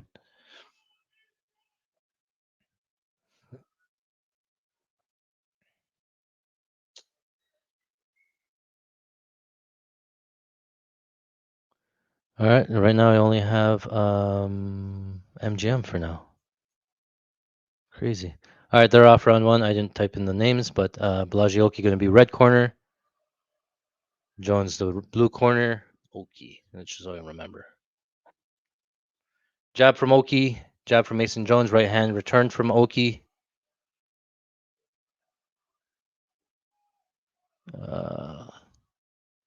Oki goes outside low kick. Mason Jones goes high, partially blocked.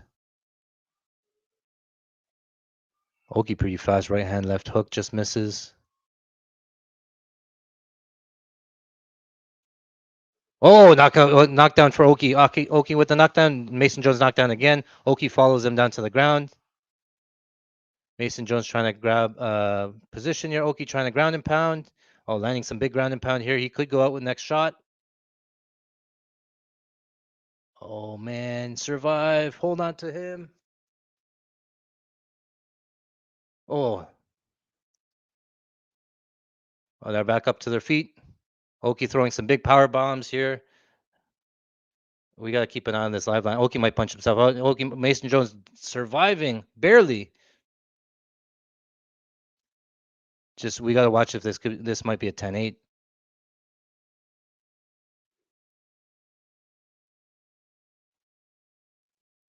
We're going to have to watch the cardio of Oki now. They're back up to their feet. Nice jab there from Jones. Another hand there. Oki continues to land big power shots. Outside low kick. Mason Jones so durable.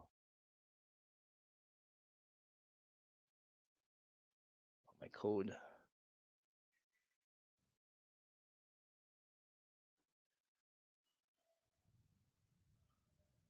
Mason Jones on the front foot now. Back to the teep. Now they're back out to space like nothing happened. Now the strikes from Oki coming a little bit slower. 3 minutes left in round number one. Oh, they're slugfest, guys.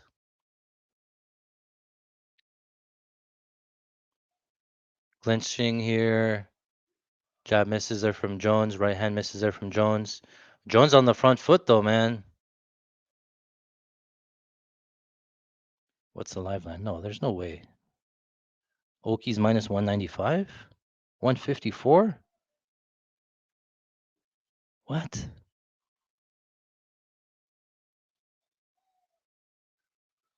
Oh, Mason Jones with the knockdown. Mason Jones on top. Mason Jones with a guillotine attempt. Not going to get it. Went down to pick him. What? Mason Jones now on top. Elbows. 12-6 elbows to the side of the head. It's not a 10-8 round anymore, that's for sure. Knee. A lot of people like. Oh, another takedown there for Mason Jones. Mason Jones on top. Just ragdolls Oki down to the ground. Mason Jones in half guard. What is happening? Oh, big elbows there for Mason Jones on top. Big 12-6. Yeah, you guys got some good money there, man. I wanted to see if he was going to survive. I didn't play. Well, I couldn't even get into DraftKings at that point. 90 seconds left in round number one. North-south here for Mason Jones on top. That's why we took some finish only for Mason Jones, man. He can take a beating. He's so durable. Mason Jones looking to get to mount. Back to side control. Back to north-south.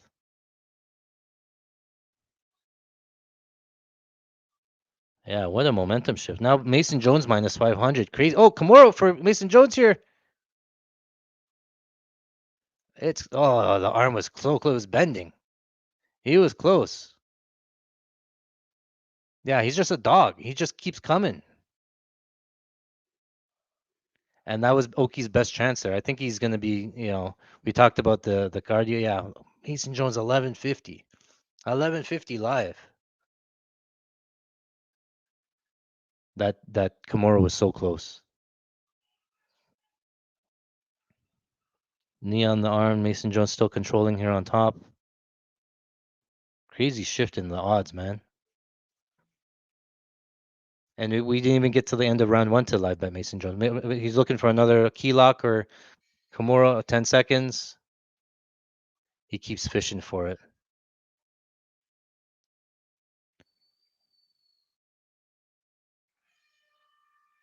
Crazy round. I think I know the answer, but how do you really score that round? Do you just forget that Oki had like 2 knockdowns in the first half of the fight?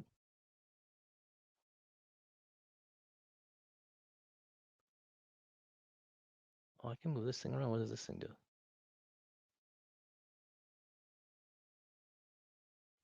What a crazy shift. Minus 1150 now. Mason Jones.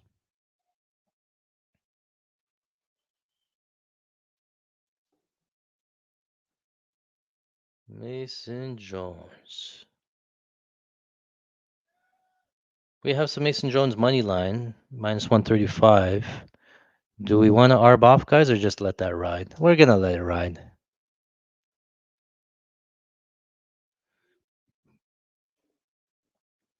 If you took Mason Jones pre-fight, then you could arb off here, but I don't know how you. I would like to see a replay. Jones, round two, they're off. Round two's off. Outside low kick there from Jones.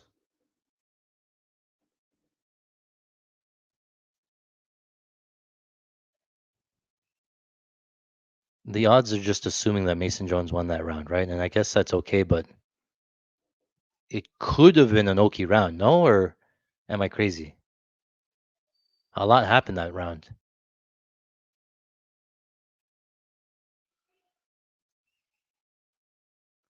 Outside low kick there from Oki. Mason Jones has to go back to the grappling. He just dominated them on the ground.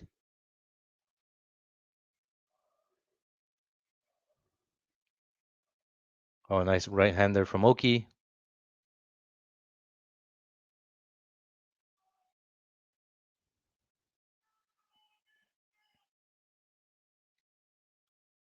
Left hand lands for Oki. Mason Jones attacks again. 1-2. 1-2 misses for Jones. Push kick there from Jones. Oki misses on the right hand. Inside kick from Oki. Oki slowing down too. Oh, the right hand just missed for Jones. I was talking about could it be a 10-8 round, and then fucking he came back. So, right hand for Oki lands. Spinning back elbow misses. Left hook misses for Jones. Another spinning back elbow for Jones. The momentum. Oki with a takedown attempt. Up, takedown attempt. No, they're gonna get it. All right. We took some Oki under takedowns. That's why. Like he was so close on that takedown. And the line coming down a little bit. Oh, Mason Jones with the takedown into side control. Nice. All right, here we go. Lots of time to work. 3 minutes to work here up against the cage. Mason Jones back out to 11:50. Mason Jones steps over. Did he get to mount? He's in 3/4 mount. Just has to pass the knee. Back to half guard. Oh, back to 3/4. He's in mount. Mason Jones is in mount. Control the position.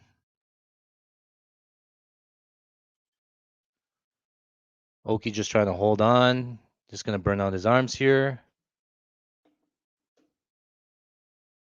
Here he comes. Mason Jones going to rain down some elbows here. 12-6. Oki's still just holding on. Jones looking for a chance to just unload. Couple of elbows from Jones. Here, this could be the finish, guys. Big elbows here from Jones on top. Look like Oki's going to try to give up his back. Mason Jones not letting him. More elbows. Finish it, ref. Ref. Big elbows on top. More elbows from Jones. More elbows. Ref. Where's the ref in this? How does Herb Dean let the last one go and then not this one? Referee bending down, bending down. Oh my God. Get Herb Dean in there to stop this. What is going on? Oh, yeah. Mason Jones. TKO, round 2.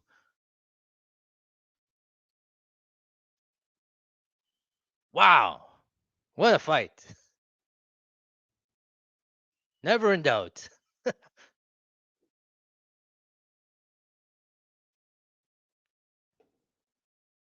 Crazy back and forth. We needed that one. That was big. The finish, too, by Mason Jones. This guy has a brick head, man. Oki under takedowns hits as well. Gomes wins. We got a little bit of a streak going now.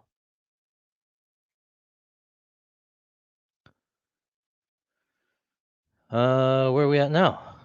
Oh, we're back into the green for pre-fight bets. Nice. And we're definitely up live betting too, so let's keep this going. I gotta stop not getting logged. I'm just gonna keep pressing buttons so my DraftKings doesn't log me out. Fucking annoying. How'd you guys do, guys? Basically said that. Like, right on, the breakdown was there that Oki was the better technical striker, which is correct. But Mason Jones just never goes away. He's just always in your face. He's always pressuring you. He's like, it makes it dirty. And then the grappling upside was just huge. Anytime that Mason Jones got the fight down to the ground, you could just see the levels difference, right? So he had the dog ability, he has the granite chin, he has the cardio. He survived the big moments in round number one, and then came back with a finish there. So uh, very good showing there for Mason Jones.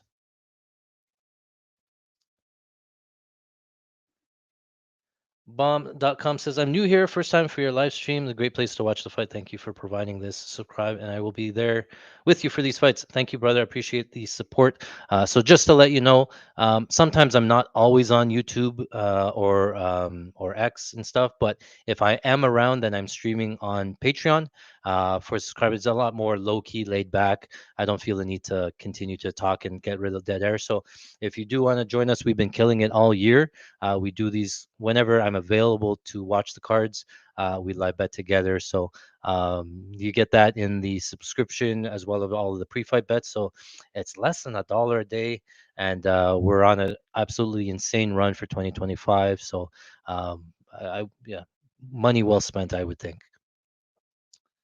Um, Decision, no action was a great call. Yeah, it was just you could see like everything pointing to the chin and all that stuff, right? You just had to fade maybe the first 2 minutes, and then it was all Mason Jones there. Brandon says down 3 units after Waters, back up to 3 units. Huge, huge.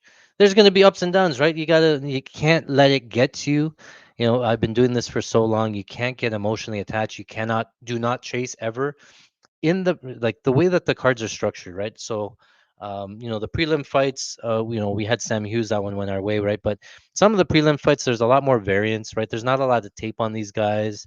The level of competition is a little bit different. So sometimes it's harder to read the prelim guys. And so you might go down a little bit, and then now you're trying to chase onto the main card. Just keep going. Just know that you're gonna get it back eventually. You might have a little bit of a blip, but you take a look at our chart, right? We're gonna get that back, whether it's today, whether it's tomorrow. I don't know, but sometime, the Brendan Moreno, it might not be today, it might not be tomorrow, but I will get that money back. So, you know, you have to be confident with your reads that you'll lose a unit, you'll get it back. You lose a unit, you'll get two back, sort of thing. So, just keep that in mind, like not to chase. I see guys like we were 2 fights in, 3 fights in, and guys saying like, I'm dead, and I've lost my whole bankroll. I'm like, guys, like don't go nuts. Like you can see in my on my bets that I rarely go over 3 units. Most of my bets are unit to unit, 2 units, and I'm up 366 units, and I'm still betting 1 unit a fight.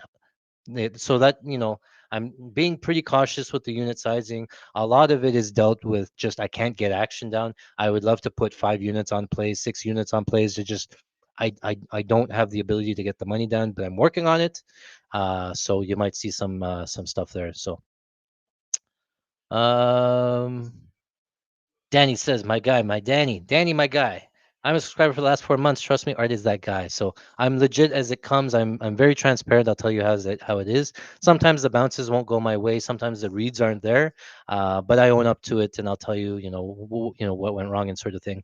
The last two events, again, the summer's been here. I have the kids, and I'd like to spend a lot of family time. So it hasn't been the focus. But Q4, man, it's gonna shoot up there. So we're gonna clear 400 units for the year, at least.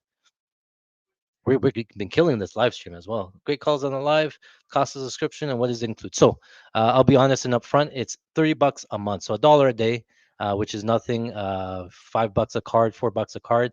It includes every bet that I make as soon as I bet it.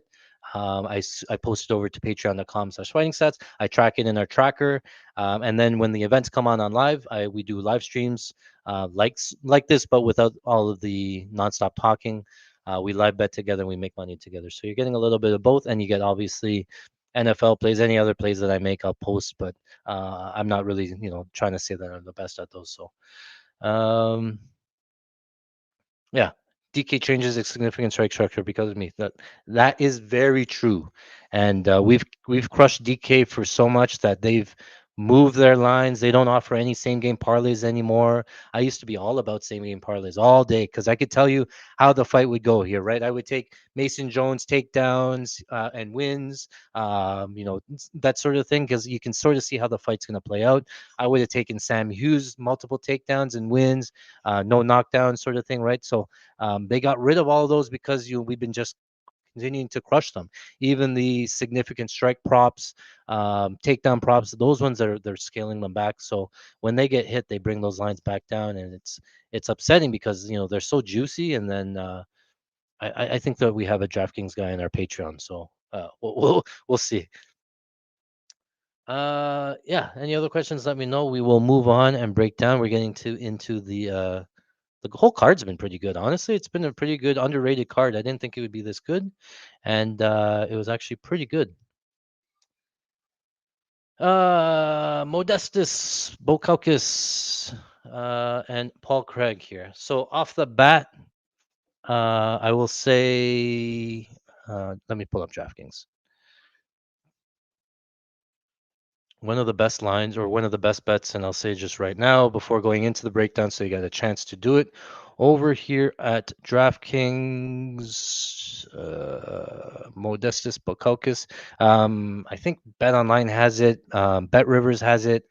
If you go over to here to Fight Lines, and I'll break it down for you as well here. So um, it's a little bit juiced, but Modestus Bokaukis decision only minus 310. I had it parlayed with Sam Hughes finish only, but decision only for Modestus Bakaukis. And let me show you why. Let's go Topology. I don't know where it goes. Why does it go to this one? Results. Too many results. I don't know. I just typed it in. All right. So the fighting style of Paul Craig, if you don't know, he's a BJJ guy. He wants to get the fight down to the ground. He's not a very good striker at all. He has Bukak has cut his hair or something. Look at this here. So Paul Craig, 17-9-1, right? So 27 fights. Of the 27 fights, he has 4 wins by TKO, 2 in the first, 2 in the second, right? And you can see majority of his wins or majority of his losses coming by KO. So I get the play on Bakaukis KO. It makes sense. If he's gonna lose, he's gonna lose by KO, right? But look at here, goes to decision. He's never won a decision. Paul Craig has never won a decision, and there's a reason for that. Is because he's a ground guy and he prefers submission over position. He won't just lay on you. He will attack the submissions. He'll go for it. He'll go leg locks. If he cannot get the takedown, then he's going to go and pull guard and lay on his back and look for things like any way that he can get to do to grapple, he will try to grapple. So a Paul Craig decision win is like multiple takedowns with a lot of top time without finding a submission. And when it does get onto the feet, not eating enough damage so that he still wins the round from control time. It's very hard to do. Either Paul Craig gets the takedowns and he probably finds a submission, or he pulls guard and then the guy on top wins the round from top time, right? And so Paul Craig is somewhat submission or bust. So if you like Paul Craig, the only way I would even consider playing him is submission only. And I think it was a good line. It was 300 for a while. I don't see Bakaukis ever submitting Paul Craig. And it's ballooned out to minus 400 now. But if you liked the Paul Craig side, submission only is the way to go. If you like the Bakaukis side, KO only is probably pretty good as well, but it's minus 2,000, right? And the finish only is hard because the finish only includes submission, which you don't want because if the submission happens, it's coming from the Paul Craig side. So that's why I like decision only, but it's too expensive. Submission only for Paul Craig. I like this decision only because again, Makaukis has an ability to win a decision. We saw it in the Bo Nickel fight where you just keep the fight standing, you pick them apart. You're gonna be Makaukis is gonna be a kickboxer. He's gonna be the way better technical kickboxer. So he's gonna win all of that kickboxing exchanges.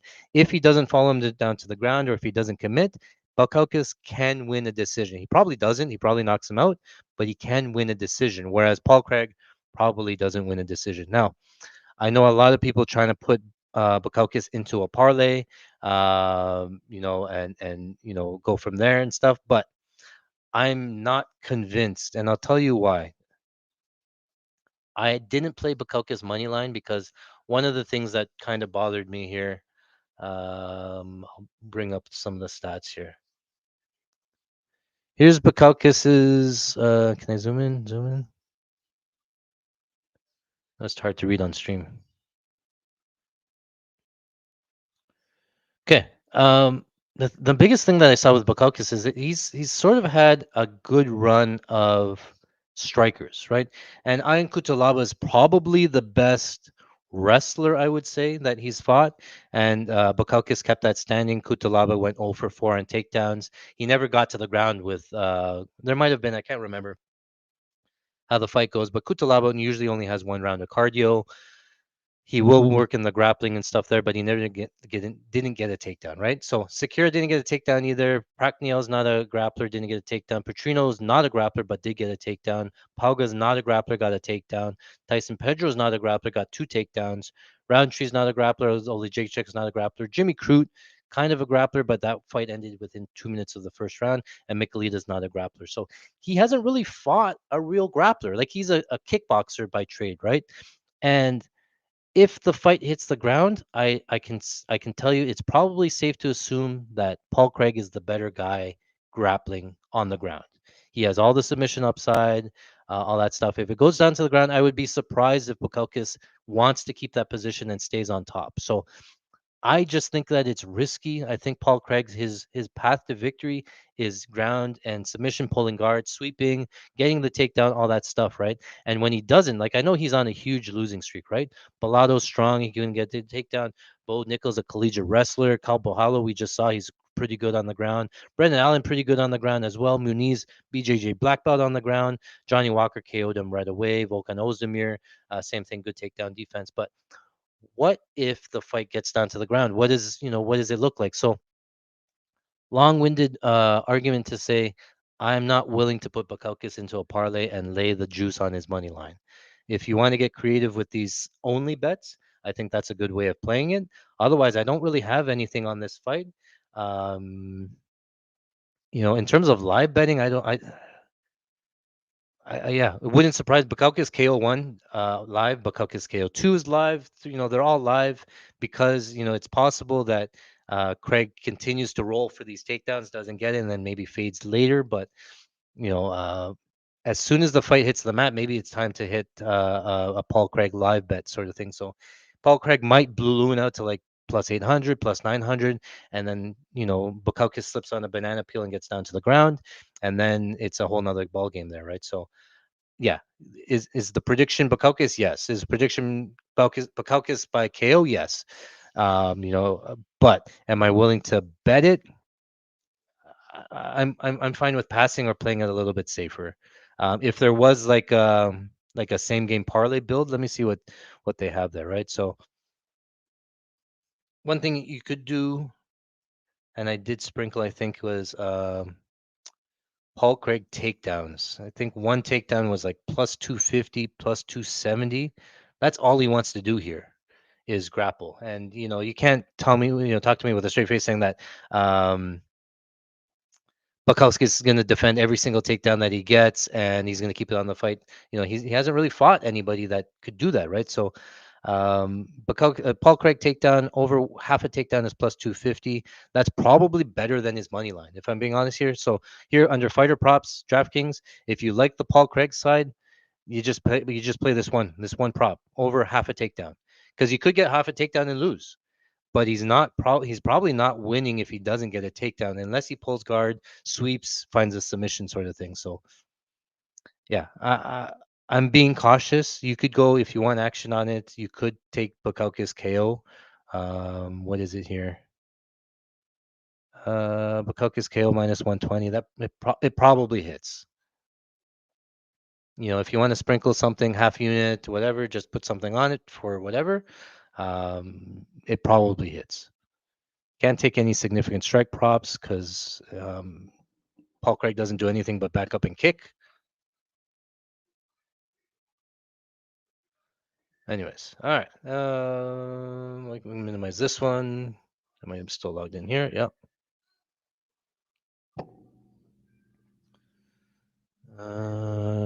Craig here. Still see that. Can I make this bigger? Maximize. I already maximize. Customize.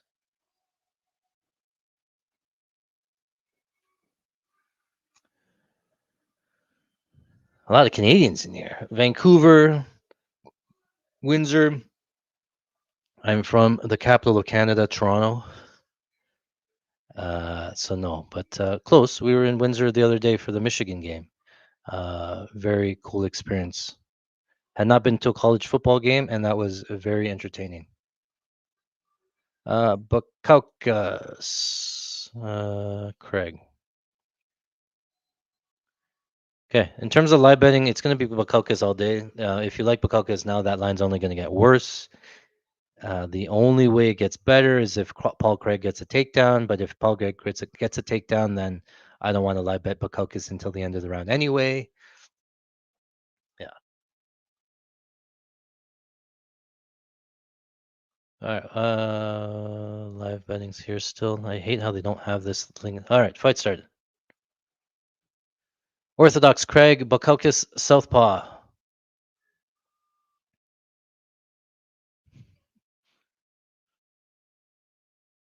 Oh, Bukaukas in. Oh, just missed on the right hand. Or landed the right hand. Paul Craig's chin's way up in the air. It was a nice blitz there from Bukaukas and then backed up. He didn't want to grapple at all.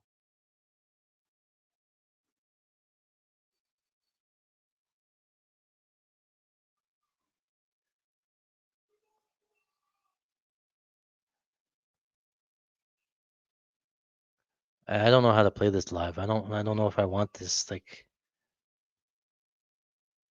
we'll load up a Bukaukas bet because I do think that he's gonna have more of the finish. It's minus 360, so I'm putting Bukaukas in the bet slip.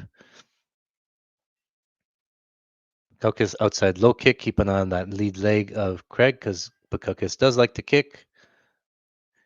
Craig really only kicks because he has no hands. Blitz forward from Bukaukas. Bukaukas in on a clinch. That's what Craig wants. What are you doing?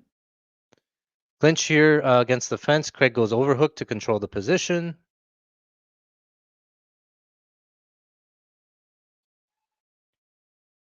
Come on, I'll take a Craig takedown.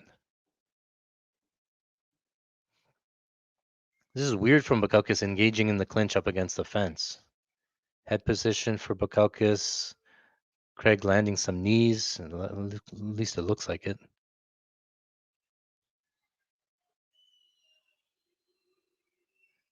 Craig overhook. He might pull guard. No, he's back out to space.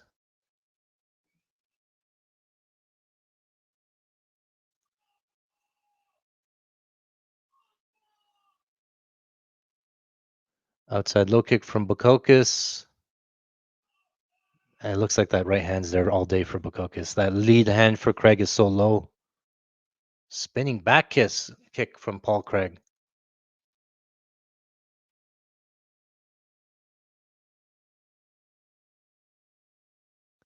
Oh, Bukaukas lands another right hand, left hook, right hand. Actually, best case for me is a Bukaukas decision. Spinning back kick there from Craig.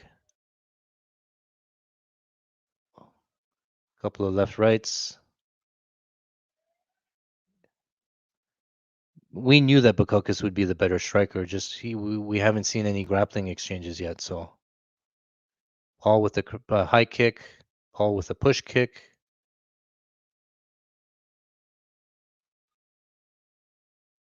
Bukaukas minus 750 now. Bukaukas again clinching up, pushing, blitzing forward, clinching. Paul Craig runs across the cage with him. Now it's Paul Craig with the clinch. He doesn't really have the wrestling. He's more. He might pull guard. What? Trip. Oh! Craig went outside trip. He almost got it, but the fence saved him. He's gonna go outside trip again. He has to swing in one way. Up. Spinning. Nope, no takedown. It's close, man. That takedown is so close. Lifts him up.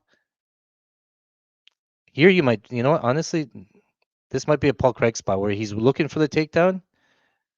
If you wanted to, I'm not gonna do it, but if you wanted to, because the takedown, he's like he's leaning. The takedown's so close because you know that line. Once he gets that takedown, it's gonna come down to pick him. So you know what?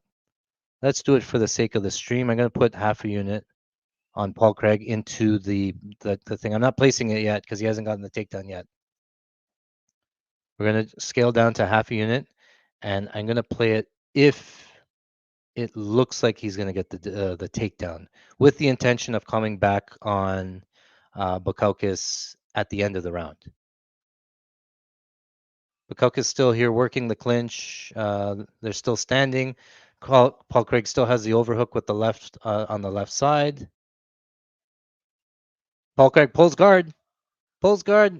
Bukakis throws some big shots on top. Why he should just get out? Bukakis with ground and pound. Paul Craig looking to catch a hand. Bukakis in the guard. So Paul Craig on the bottom. Bukakis on top. But Paul Craig right away looking to sweep. 10 seconds left. It's going to be a Bukakis round. He's fine here. Just do some more damage. The 10 seconds there. This is why Paul Craig can never win a decision. He got KO'd there? What happened? Whoa! The round. So the fight's over. Bukakis KO won. Bukakis lands an elbow right at the bell, and then the bell goes off. The referee says the round's over, and then Bukakis is like, sorry, Paul Craig doesn't get up. He's still on the ground, and then the referee called it off at the end of the round. So, 5 minutes time of round number one. Paul Craig gets knocked out. Wasn't really a knockdown. It's a weird stoppage, kinda. Would have loved to have fucking keep on going, man, but he got cut or something. Paul Craig just gave up. What happened there? Yeah, he said the round was over, and then he called it off in between the rounds because he didn't get up fast enough. Decision only was a lock, though. Bukaka's decision only was a lock.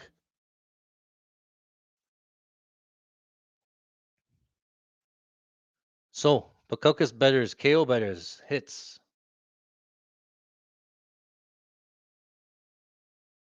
Oh my goodness, I hit that round robin. I didn't even see that.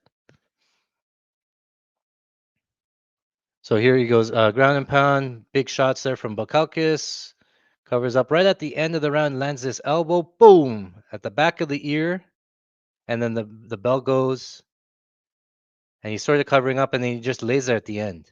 He didn't pop right back up, and then the referee called it. He got rocked by the elbow, and you expect him to like pop up and say, "Oh, I'm good." I don't. Wait, what is he supposed to do? What is he supposed to do? You just took a massive elbow to the side of the head, um, and then he's supposed to like pop right back up, and then he called it. I don't know. I don't know.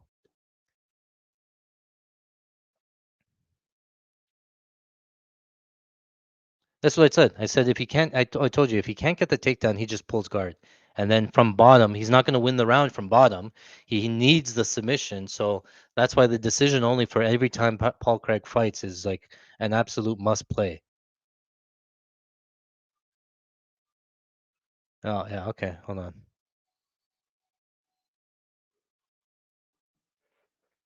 Oh, maybe the phone went. Give me a second. Oh, it did die.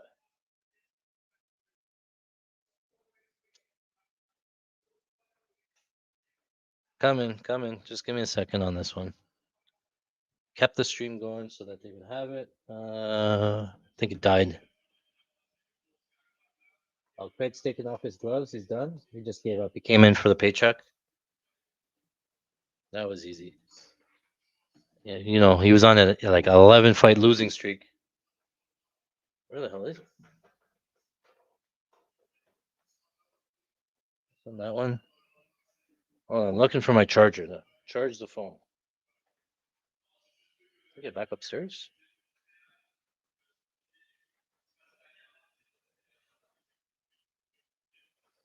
Yeah, I don't know where it is. I can't give you this one. Sorry, guys. Just give me a second here.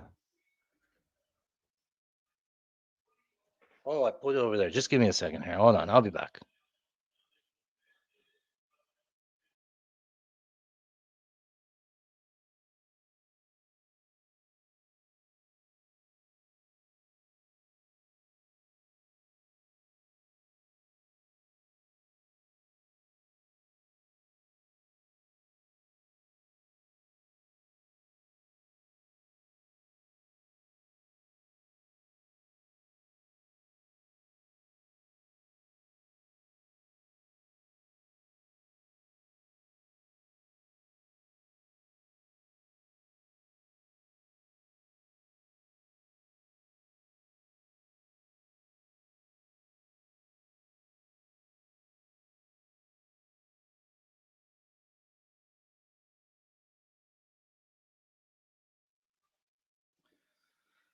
Berju, he is retiring.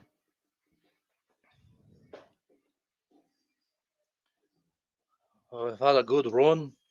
It's been a blast, but I can't do it anymore. All right. Yeah, the phone died. Give me a second, guys. Um, Brody says I like art because he teaches you the looks, not just. Well, I like if I have an idea, it's not you know I know what I'm talking about, I guess. And I like the guys that just pick, oh, I like this team, or I like where did you get that information? Like I think you can tell when you talk to somebody if you say like why did you pick it within the first 20 seconds if they know what they're talking about. And you know if they're legit or not. They're like, oh, I think he's feeling the pressure. He's lost his last 5 fights, so now he wants to come out and win. They're full of garbage. So I'll tell you whatever I know, and then yeah. All right, down to the co-main event. Still trying to charge up this stream, just charge up this phone. All right, we talked about it briefly earlier in the stream, but this is the Benoit Saint Denis, Mauricio Hufi. Um,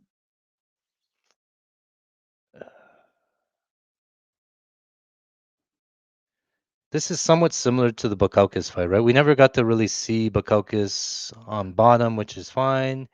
But Mauricio Rufi, right? So Um, we know him. I won't go over it again, but you know him as a spin kicker.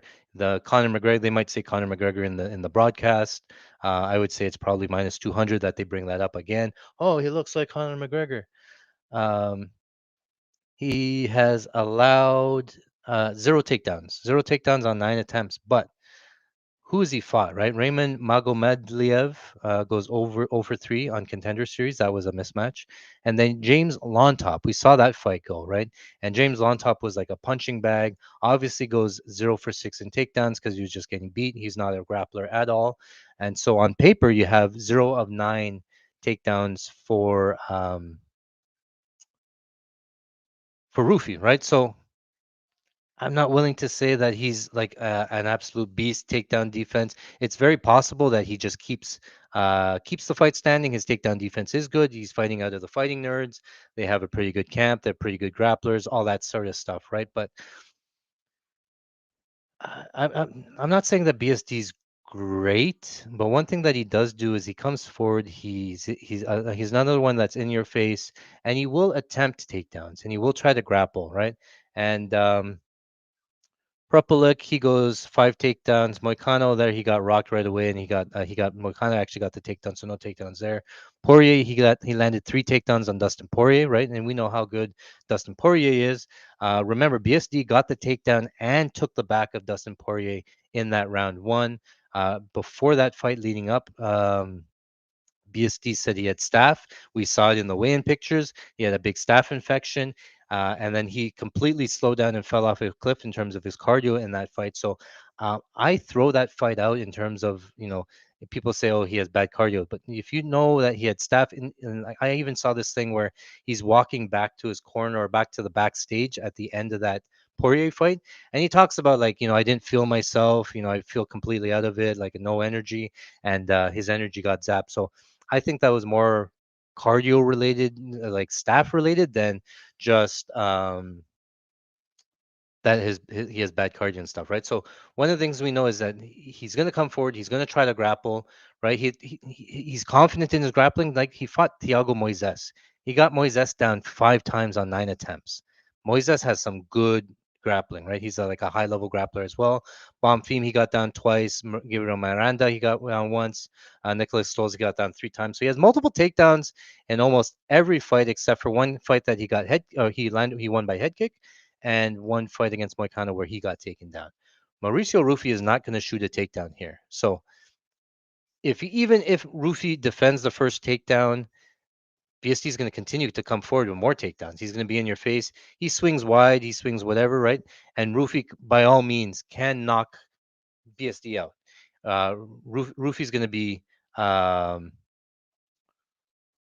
Rufy's going to be faster on the feet. He's going to be straighter, but he's a lot of spin kicks. He's a lot of right hand. He has a nice right hand as well. So I think that there's more upside with the BSD side with all the grappling exchanges.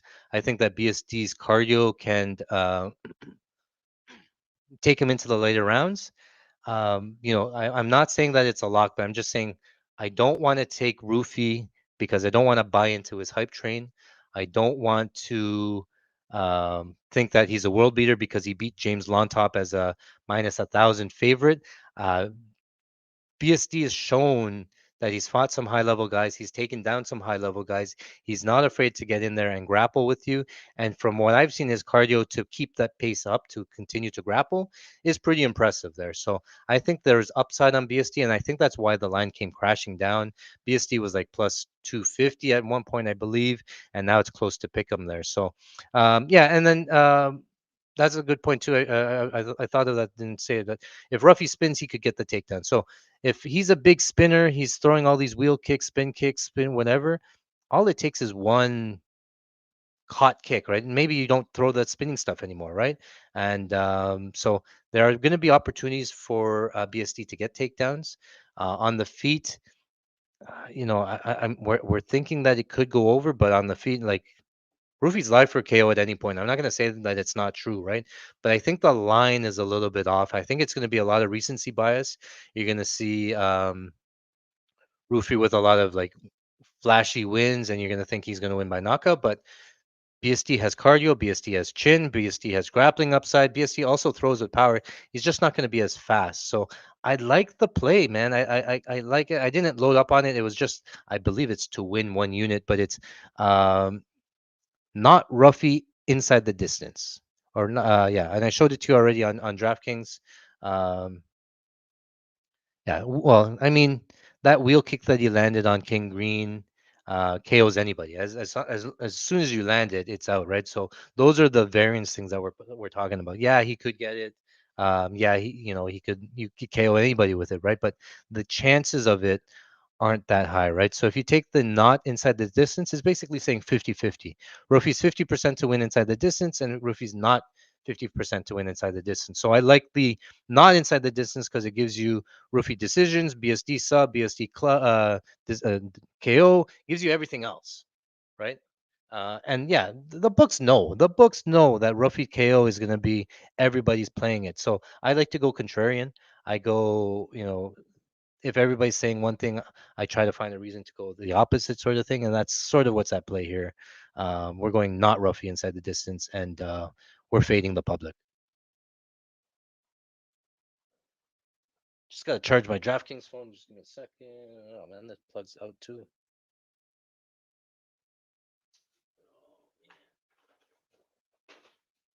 Bigger power bar. Okay, we're on battery. Yeah, Patreon. I gotta set that one up again. Sorry, guys. Appreciate it. Coming back. Coming back. Start live.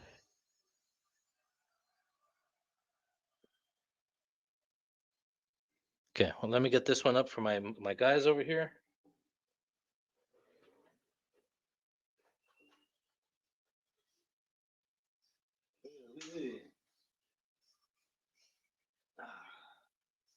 Something like that. No, like that.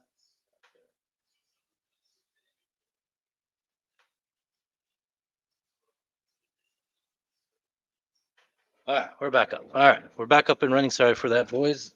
A lot of power outlets, a lot of devices here. Things run out of battery as I'm not paying attention. All right. Um, uh, Ruffy KO, most popular prop on the entire card. I think that's easy. Everybody sees the knockouts and does it, so they don't know the French power of Benoit Saint Denis, I guess. Not Ruffy KO was the play. Yeah, I'm okay with that. Fix. Sorry, boys. That one's back up, so you guys can go back to there. Let me know if that works. 80% of the money on Pickett is on Ruffy. So if 80% is on Ruffy, how did the line come down from minus 300 to almost a pick 'em now, right? So tells me more of the sharp plays. And from what I know, the guys that I know are also on BST at some point, right? So contrarian. So I'm almost always contrarian. It's profitable, especially with guys. Week one football, you go contrarian almost all the time, and it's almost always profitable. Then you go week two, you go contrarian from week one. Whoever got blown out, you take them, and that's profitable week after year after year. I'm on. Denise will not cash out on my parlay. Well, good luck for you, buddy. 3.5 spread, bit 665. Yeah, it's a good one. I think he wins at least one. Obviously, you're still okay. So the thing with the plus 3.5 BSD spread is that if BSD gets finished, then you still lose, right? And you still lose if Roofy wins a 30-27 type decision. So that's why again I like the not Roofy inside the distance because he can win any kind of decision, a 30-20 type of decision. He just KOs them a bunch of times, but yeah, it incorporates the spread into the play as well. Um, Props, DraftKings, takedown props. I told you that BST attempts multiple takedowns in every fight. He has landed multiple takedowns in multiple fights. It would not surprise me if he gets multiple takedowns in this fight. What is the line here? And it's kind of his pass. So they set the takedown line at 1.5. Ruffy's not going to grapple, so BST 1.5 is probably pretty good. And then you could try the ladder, 3, 4, 5, and maybe he doesn't get up to like 6 or 7. But some of these numbers are a little bit high. But if he gets one, he could get two. Like if he gets two, he could get three, and they could start rolling, right? But I'm being cautious. I don't want to pass the fight because I like the matchup, but I'm not. I think the not Ruffy's like a unit play. It's not huge at all either, but that's why I like it. I am just noticing, guys. I played Mason Jones. Did he win by? No, he won by KO, right? Mason Jones submission only, Waters KO only that lost, but Elijah KO only that win. Rizik round one only that push, and Gus KO only that lost. Oh, we lost two of them. Yeah, we'll see. We'll see what happens there. Oh, we do have a takedown ladder of Sam Hughes. Sam Hughes hit the bottom ladder, so we need Benoit Saint Denis takedowns 2, 3, 4. Bukowskis decision only pushes, but we had Sam Hughes finish only. Paul Craig did not get a takedown. Oh, I also put on Bet Online. They have a line: Benoit Saint Denis round 3 scorecard winner or finish. I think if it gets to round 3, then I think that he should be a favorite to win it. Um, so you can play those ones, and if they don't get to round 3, they push. So I kind of like those. Oh, and I did sprinkle Benoit Saint Denis plus 650 by decision for like a quarter unit or so. So that's what we're looking at here. What do you guys need in the chat? You can Denis same game parlay. Same game parlay what? Oh, significance. Oh, okay. So it looks something like this. Most takedowns, Denis, Roofy. Oh, it's still logged in. Oops. Good, good, good, good. Still logged in. Okay. Let me see what I can build. There's a case for Rufy most significant strikes and then still loses from the grappling. Plus 310. And he loses a decision. Should be plus. Yeah, see, I got Benoit Saint Denis decision already at 650. And you're adding the significant strikes legs, which doesn't make it any good. Takedowns. Okay, let me see. What you at? Benoit Saint Denis and then takedowns. Knockdowns, takedowns. Benoit Saint Denis, one takedown plus 130. If I don't want the winner, I want ruffian takedowns plus 105. That's not bad. Uh, you're changing the minus 170 favorite to a plus 105, and you just need one takedown. It doesn't even need to be him. If I change it to fighter props, Benoit Saint Denis, one takedown himself, plus 120. Yeah, the most. Okay, so you're saying most takedowns. The thing with DraftKings with their same game parlay, it's that it's a three-way line. So right, so Benoit Saint Denis doesn't get any takedowns, then you lose. Oh, maybe okay. All right, let's see this. Looks like they're in the cage. It looks like we're not going to get this in, but you could have done something like this where if Rufy wins, he probably stuffs all the takedowns, keeps it standing. Now you're getting Rufy plus 205. That's not a bad way. But like we said, I think that the takedowns are going to come. All right, let me make sure I'm logged in everywhere. Still logged in there. This one is Rufy. This one is here. I already have takedowns, so I'm not willing to, not really dying to play more takedowns on BST because I think that's most of his win equity. If he doesn't get a takedown, I'll tell you this, that he loses. Oh, I didn't play. I forgot to say that Rufy Decision is live, plus 500. Rufy Decision is live because, again, he might do more damage. He might keep it on the feet. BSD is pretty durable. Rufy Decision, where'd it go? Plus 500 on FanDuel. What can I get down on it? $96. Just a sprinkle, just because I talked about it all week and I forgot to put it in, so I just sprinkled some Roofy Decision.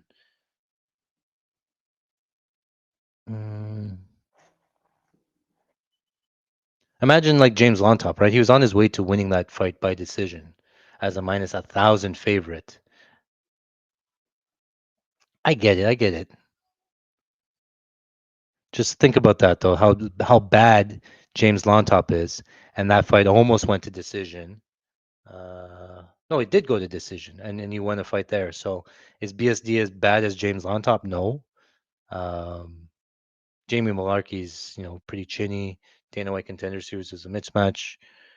Oh, what happened here?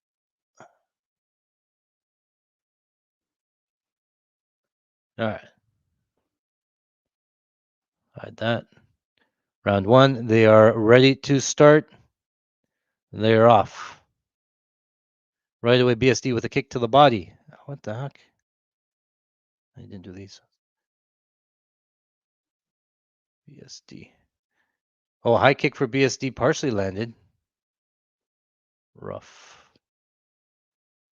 Southpaw for BSD. Orthodox for Rufy. BSD on the front foot. Nice footwork from Rufy to circle off. Oh, BSD on the takedown. Didn't get to the hips, but got to the clinch. Body lock pushes Rufy up against the fence. Immediately with the takedown. BSD takedown. Let's go.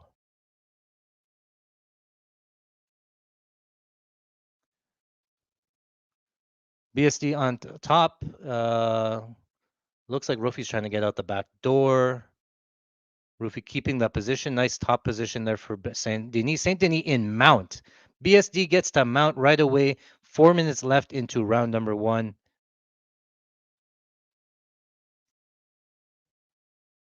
Well, BSD working on an arm triangle.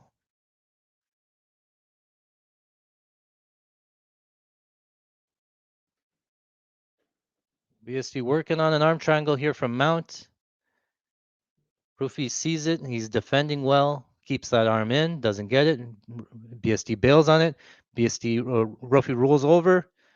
BSD keeps the back. He has the body lock. BSD on the back now with the body lock in. BSD's on the back. He's going to be too high. BSD's going to fall off. Live bet some Rufi. Rufi's going to fall off. Rufi's on top. Rufi's on top now. I couldn't, still trying to log into DraftKings. Rufi's back up to standing again. You could have got the live line if you got it. If I reverse, yeah, he got too high on the body lock and fell off. But that takedown got pretty easy, and he got to mount pretty easy. BSD another takedown. Get down to the butt. Oh yeah, takedown. Takedown for BSD again. He's just mauling him on the ground. Like, yeah, I know he got position. He got the position back, but BSD's right back to the same position. BSD's back to mount instantly. Instant mount. Oh, now he got half guard again. But BSD has elevation here. He's going to be on top.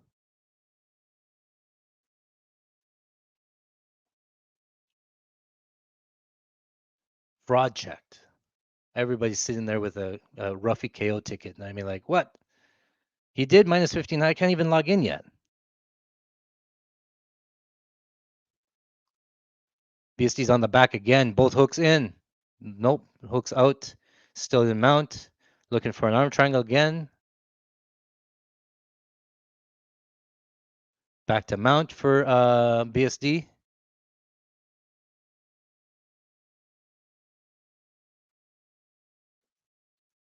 Still working on this arm triangle.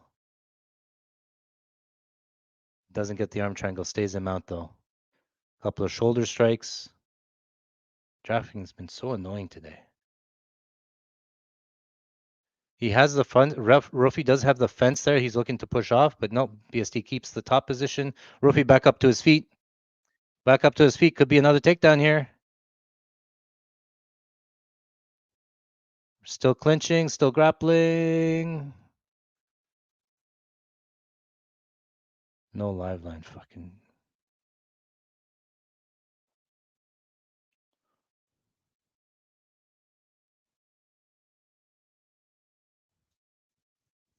Uh, Still standing here. Ruffy's talking to the referee. It's like, either pause it or don't pause it. Stop having a conversation with him.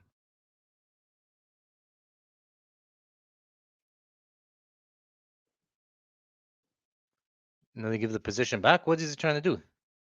Oh, he knocked his cup out of place or something?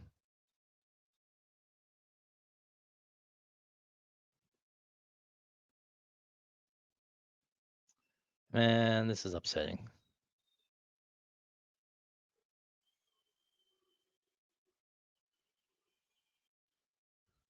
He had the position. You going to give the position back, Herb? What's going on here? You just take his word for it? He's saying he got nutshotted. At what point? You can just call your own nutshots and then get the position back?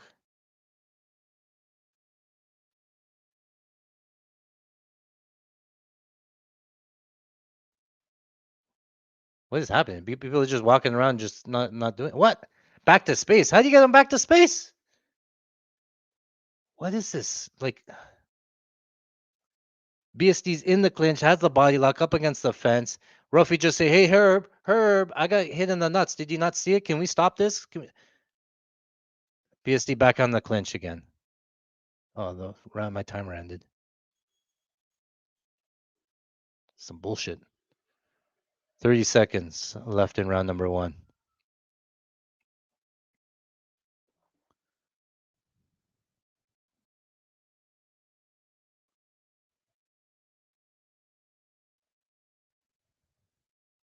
Kick to the body there from BSD. Another kick to the body. Still out in space. 10 seconds left. The problem is he's going to spin at some point.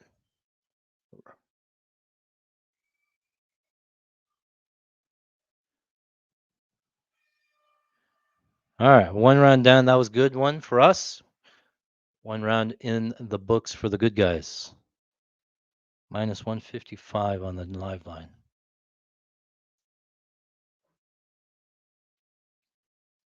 Huh. Okay, so that's a clear BSD round. Yeah, no argument there. Ruffy did nothing.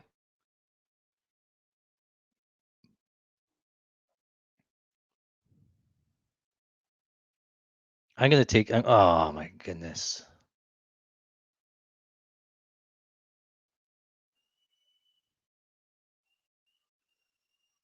I'm gonna take that 155. I think the grappling comes too early, too easy for BSD. Actually, I'm gonna 190. Got down to 190.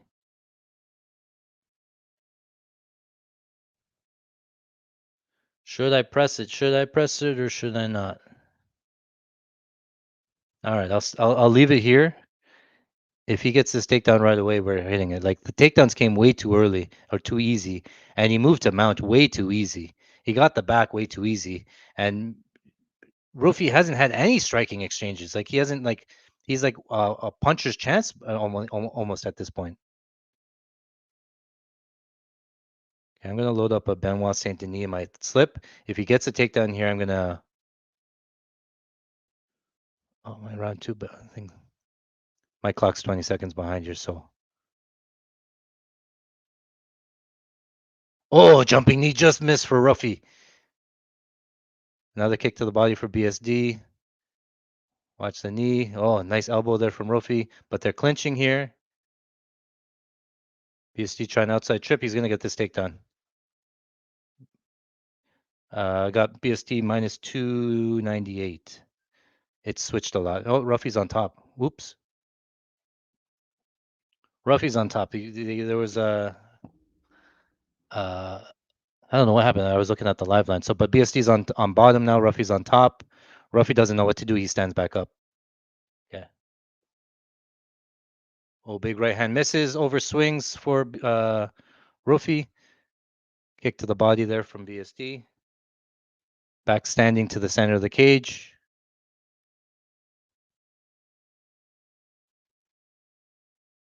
We would love a takedown here. Nice. Enters the pocket. BSD again on the legs.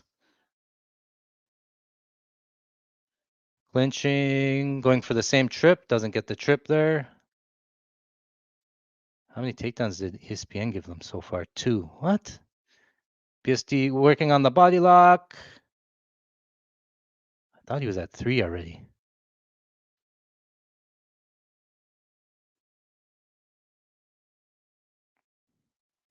Back down to minus 154 on DraftKings. I'm loading it up again. Oh, BSD got a takedown. I'm going to hit it minus 154. 250 again. Ballooned right back up again. BSD's on the back. We're going to pass in minus 500. Ballooned out. BSD's on top. A couple of shots. Both hooks in body lock. More shots. Ruffy covering up. BSD looking for a rear naked choke. Can't see if it's under. It's on the chin. It's on the chin. I would like him to survive. I would like a BSD decision, please. That would be best. I'd take the win, but 3 takedowns. I'd like him to survive. Yeah, it's on the chin. It's not under the chin. Looks like Ruffy's going to survive, but BSD continues to. Oh, tap, tap, tap, tap. BSD submission. Neck crank. Wow, everybody got smoked. Vegas doesn't lose, boys. BSD. Wee wee. This card has been crazy for them. Oh, Carlos Prates. Oh, yeah. And things in the crowd. They will be talking about that fraud checked. Ruffy had zero ground game, zero ground game, and it showed. Like he couldn't defend anything. Like BSD was just going through that guard like butter. Like you can't rely. Like I'm a big stats guy. I'm a big numbers guy. On paper, Ruffy had a 0% or 100% takedown defense, and you just see it and you say, "Oh, 100% takedown defense against Benoit Saint Denis." Yeah, okay, let's do it, right? But you can't do it, man. You got to think of the context. Who are they fighting? How many takedowns did he get? 3? 4? 3. I thought he got 4, man. Really?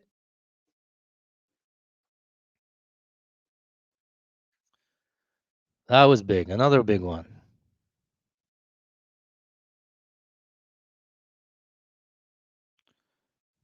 I just have to make sure I don't get logged out.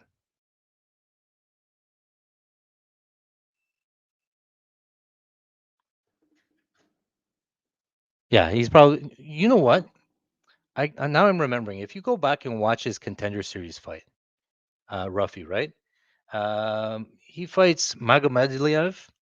I thought that fight was pretty close. I don't remember what the scorecards were. I don't even know if I saw the scorecards, but I think you can make a case that he could have lost that fight. And if he loses that round three, he wouldn't even come into the UFC. And it would have been completely different, right? But he has, he comes in and now he's like beating guys like Jamie Malarkey and James Leontop and Bobby Green. And now he's the next Conor McGregor and the future champion and stuff. Like, guys, put some context to who he's fighting, though. BSG's just fighting, Poirier. He's fighting his home crowd. I think the Ruffy not inside the distance was an absurdly great bet. Like you're losing to a wheel kick, right? And that was it. At no point did you have him hurt there. So round threes push. That's fine. The crowd's going nuts. It's been a great card for the French fighters, man. Or remember they said he was a special forces guy, like Navy SEAL or something like that. Benoit Saint Denis. The decision loses, but we move on. So we hit the takedown ladder. We had some of the rungs in the ladder. That's good. We hit this round robin as well, this Bukowskis line. So we got some profit here to add up. Oh, and I think we played some BSD submission only. Man, I think we're doing pretty good tonight. Back in the win column, boys. Well, it comes down to this last fight.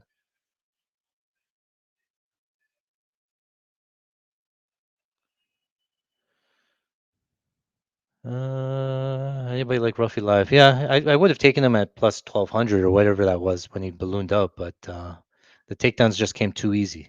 Too easy.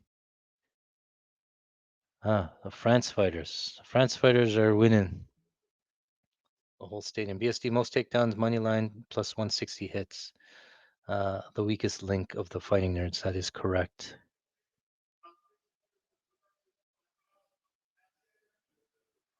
Uh, Borralho plus fight starts round three, worth playing. All right, let's get into the breakdown for the main event. And Cole's notes, no, just take his money line. Why are you going to take 2 rounds when you just take his money line? So,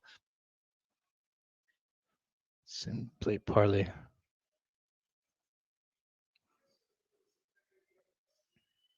So money continues to come in on Carl Barlow, as DC calls him. Okay, but you're okay. So let me just show you this. You're saying Borralho money line plus fight starts round three, so 10 minutes into the fight.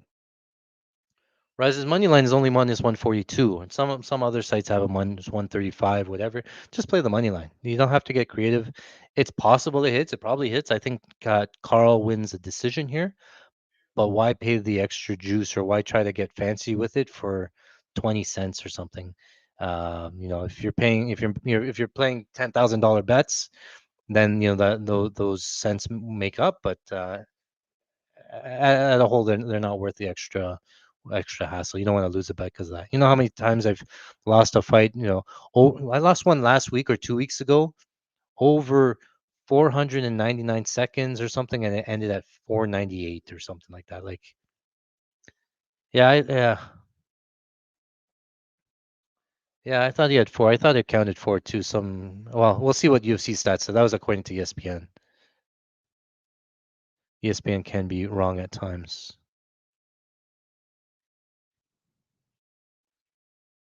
Um. All right. Let's just go. I'll talk about some lines. I like Imavov. I posted a long breakdown on my Twitter about it, 5 minutes, but I'll go over it again. So Nassourdine Imavov. I categorize him as a French kickboxer, right? He's sort of like a William Gomez, where he wants to like stay on the outside. But he does sit down on his punches. He has a good one too. He does kick here and there, right? And pretty good striking overall. I do think that he's a good striker, right?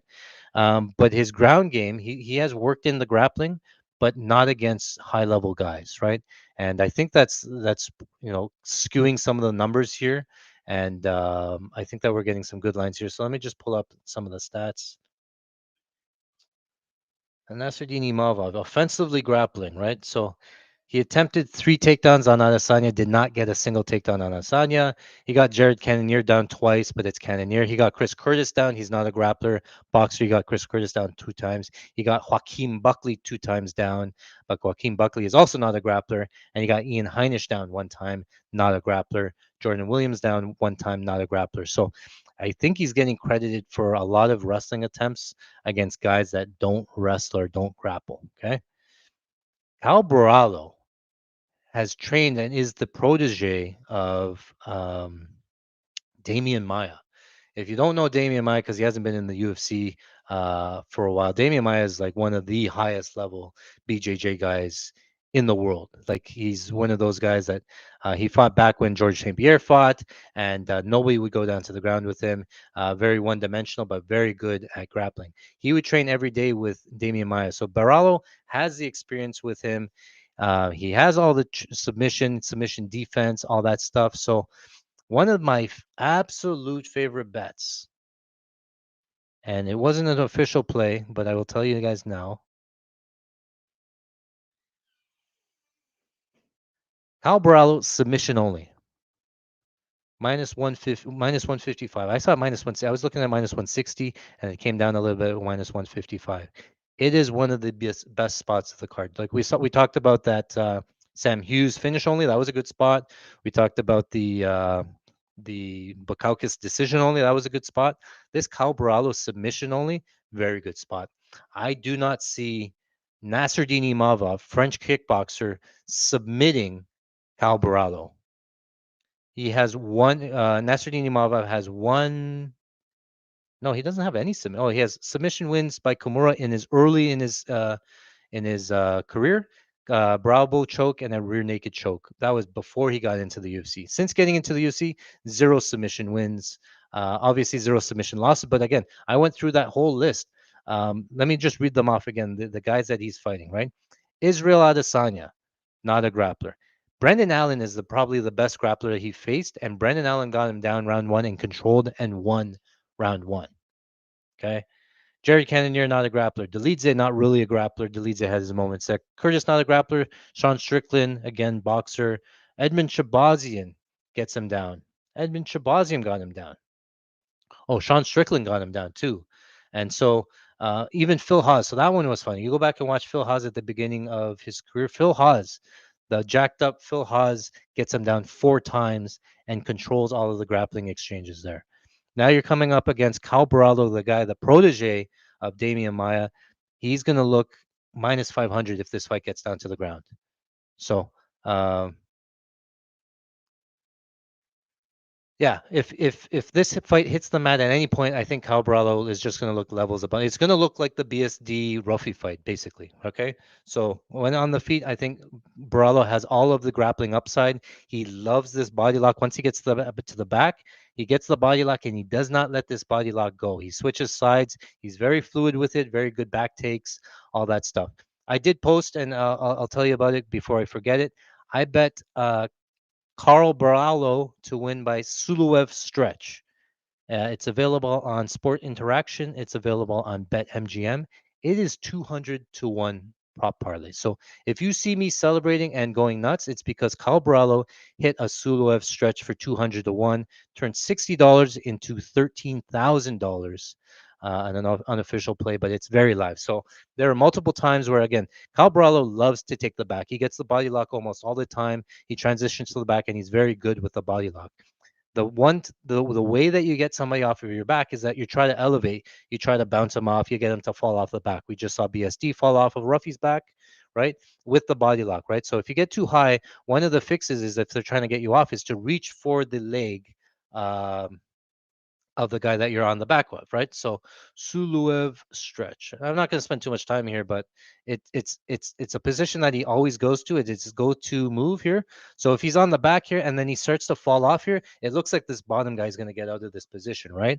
So what you do as a top guy, you grab this front leg there and then you stretch this leg forward and you can get a submission there. It's very rare. That's why it's 200 to 1, but Borralho goes for it all the time. And Borralho loves the back all the time. So at 200 to 1, I take stabs and I don't mind burning my money because I know if they fought 200 times, that he would at least try it. And the last time I bet it, there was an attempt for it. So I bet it against Sean Brady, Sulev stretch, and he got on the back and he attempted it. He didn't get it, he attempted it, and that's all I needed to know. Um, Now, I talk about how much Borralho is better on the ground. On the feet, Nassourdine Imavov's strength is on the feet. He is a good kickboxer. He has good hands, right? But he kind of sits down a little bit on his punches. 1-2, he loads up on his punches, a lot of combos there, right? And he stands there and he throws, right? Kyle Borralho is not going to give him that type of firefight. Kyle Borralho means he's going to stand way on the outside. He's going to pick his spots. He's in, jab, and then he's out. He's in, punch, punch, and he's out. He does not sit in the pocket and he will not give you the firefight that you want to do. He's more of a technical guy. He takes zero risks when it comes to his striking, and he throws a lot of leg kicks. Right, so he throws kicks. He's going to throw kicks from both stances, inside kick, outside kick there.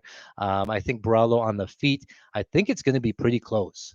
I think the kicking game for Borralho makes a difference. I think the threat of the takedown makes it a little bit different. And I think that just the footwork of Borralho makes the striking pretty close. And then on the ground, again, it's going to be minus 500 for Borralho. So I like Borralho on the money line. I didn't find any other plays in terms of like same game parlays, overs, things like that. Like the over 4.5 is juiced. I can't play that. Even the plus, like the minus spreads, I don't want to take those. The winning method, KO is too high. Like I think he probably wins the decision, but at plus 140, I still rather just take his money line. I think if you want something big, you could take submission. But because we have so much money on submission only, I don't need to play the submission anymore because I'm rooting for submission anyway. But Cal Borralho submission only, probably a good play. Nassourdine Imavov, if he's going to win, it could be a decision. It could be a split decision, honestly, in front of the French crowd, right? The crowd's going to pop, but I don't like the number. Plus 350 for fight ends by split. Imavov by split is not much more. It's not big enough for me there. Borralho split, yeah, Nassourdine Imavov plus 900. Um, Borralho could KO, and I'll be honest, he could KO 1-2-3 sort of thing, something like that. Fight parlays, Nassourdine Imavov, KO1. Those are decent hedges. If you take Borralho and then you take 1-2-3 KO somewhere along those lines, I think if Nassourdine's going to finish, it's going to be KO. It's not going to be submission. And if Nassourdine finishes or KOs, it's probably going to be early versus late. So, yeah, Imavov KO 1-2-3 probably his path to victory. Imavov split decision. I could see Imavov winning like a 48-47 close decision because it's going to be playing out on the feet. Whereas if Borralho wins a decision, it could be 50-45 from top time, could be 50-45 from like leg kicks, that sort of thing. So would not surprise me if Borralho got a finish late from leg kicks. Wouldn't surprise me if Borralho got a finish late submission because, Imavov starts to slow down a little bit, all that sort of stuff. It's not fighting nerds. He's coming out now.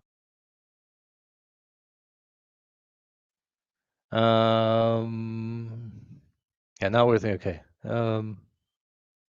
You guys are talking in the chat, just getting there. So, yeah. So the submission only line, yeah, it wins if Kyle Borralho wins by submission. It loses if Imavov wins by submission, which is going to be very low. And if it goes anything else, if Imavov KOs him, if Imavov wins the decision, if Borralho wins by KO, all of those other options will push. So it's sort of, I think I see it as a free roll. I don't see Imavov subbing him. I do think that Borralho can sub him, so that's why I like the play so much there. Um, it has a good chance of pushing though, but you can't be mad with getting your money back, right? Borralho one takedown minus 270 or Borralho most takedowns plus money line for 125. I like the most takedowns, but a two-way line. So Bet Rivers has it, and I have a little bit of it. Cal Borralho most takedowns. I think it was minus 200. It might be minus 300 now. But I think if there's any grappling, it's going to be on the Borralho side. Thank you. Yeah. How many units pre-fight on money line? I have, I believe, to win 2 units on Carl Borralho. And then I have some most takedowns. I have Imavov under 1 takedown. Those are both at Bet Online. I got Borralho at minus 114 a little bit earlier in the week, though. So not that it makes a much difference, but just letting you know. And that's the breakdown, I guess, there. So we went through the lines, takedowns line. You could honestly you could look at just like how we did the takedown ladder for BSD. I think if he does grapple, he could grapple, and it could turn into a grapple fest here. Remember, it's a 5-round fight. Man, you know what? Can't talk about it and then not play it. I always catch myself here. So I'm gonna take some of these bigger ladders here. I'm gonna ladder because we took some takedowns. We didn't get them there. I'm gonna ladder these over 2, 3, 4, 5, 6. I'm gonna go up to 7. One of the things, okay, so remember, fighting nerds, they pride themselves on watching tape. They pride themselves on being smart and doing all the tape study and film study. Oh, I forgot to mention that. So if I'm Kyle Borralho or I'm in the fighting nerds, which I do a lot of tape study as it is, what do I see? I see a weakness with the grappling, and I see a weakness every single Imavov fight. He gets pushed up onto the fence and he cannot get hit back. He gets pushed on the fence and he cannot pummel for underhooks. Why is he not going in? Ah, now they're closed. They're watching. They're listening. The takedown lines went down. I couldn't get them in.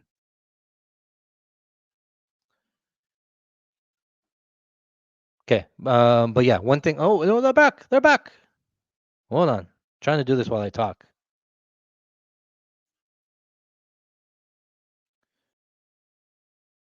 200, 100. I'm just doing some takedowns for Borralho. Just a couple of sprinkles.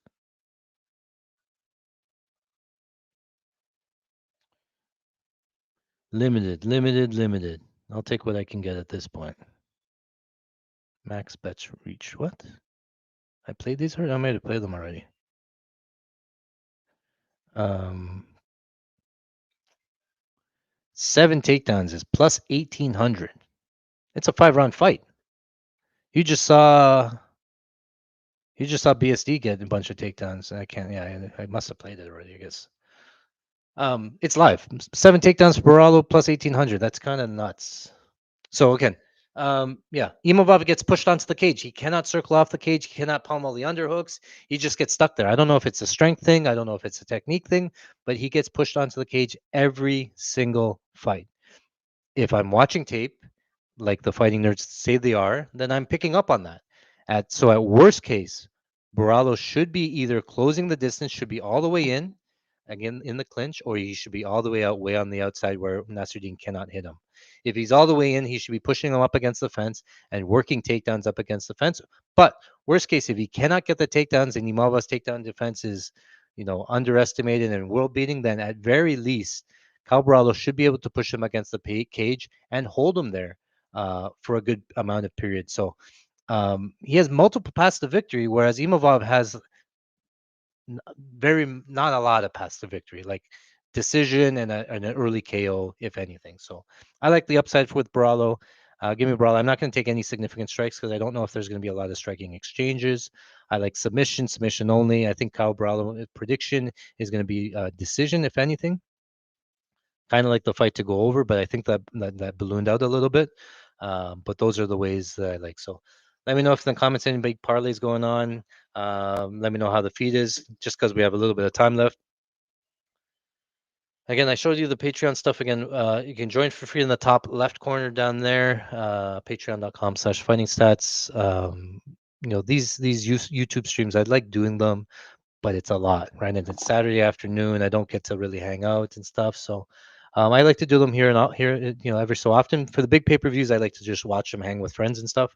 And for the smaller ones, I'll usually be on the Patreon, just streaming low key, in my pajamas, things like that. Forgot about my beer. Now it's cold. Haven't checked anything online.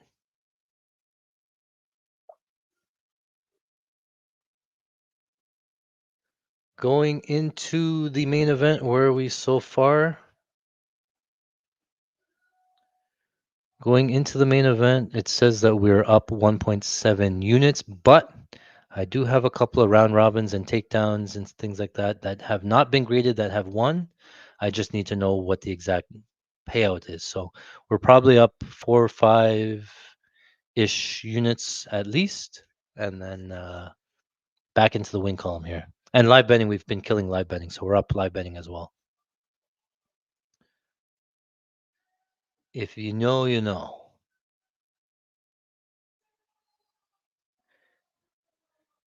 54. Oh, nice. So you cashed out. You cashed out of your Imavov as the last leg. What about just betting the other side? Well, it depends on the cash out price, I guess. But the cash out price, I almost never cash out, just because I know that the odds that they give me is juiced as well. Um,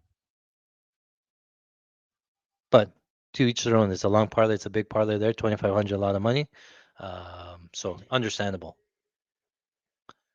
Imavov, Carl Borralho. Okay, I'm just gonna call him Chow. Does that work?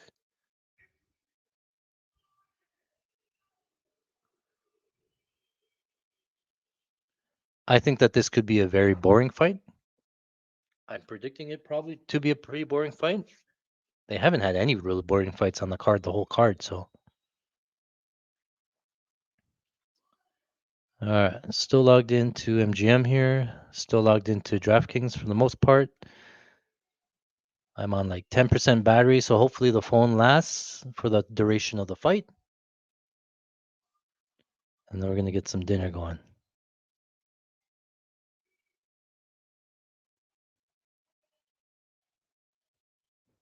Chihuihuis? If I just say chihuihuis, chihuahuas? Let me know in the comments what you liked about these streams or what you don't like, what you want to change. I'm open to suggestions and stuff, right? But I just like to share my knowledge, get you guys involved, all that stuff. So,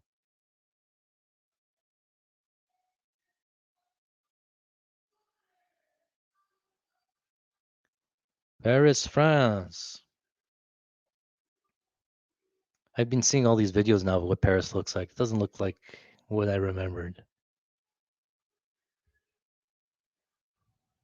Where the wine was cheaper than water. You could buy wine anywhere. It was cheaper than a bottle of water. Grab a bottle of wine, grab some bread, a baguette, some foie gras,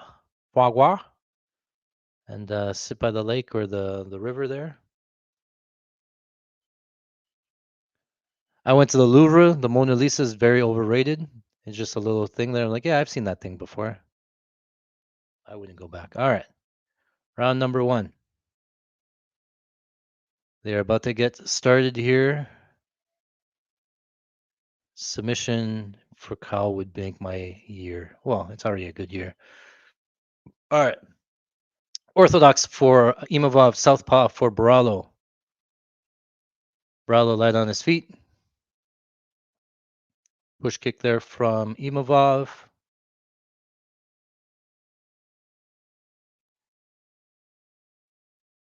I'm gonna load up a Chow in the bet slip in case he tries to grapple or he wants to grapple here, because I think once he gets that takedown, it's probably the round, especially if he gets the back. Just 1 unit for now, and we'll add. The crowd's going nuts already. There's no live line yet for.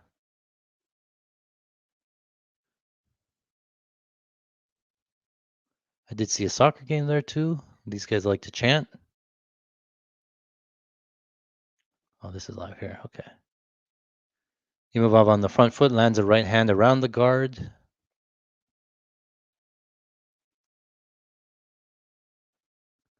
Nothing really happening. A lot of hand fighting.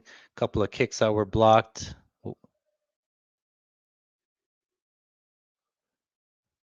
Both guys light on their feet.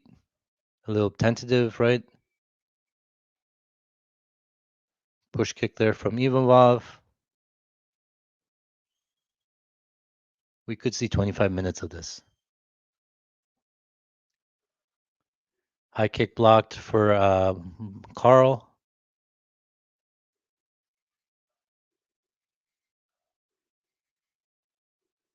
Outside low kick there from Borralho. Switches. Oh, still in southpaw.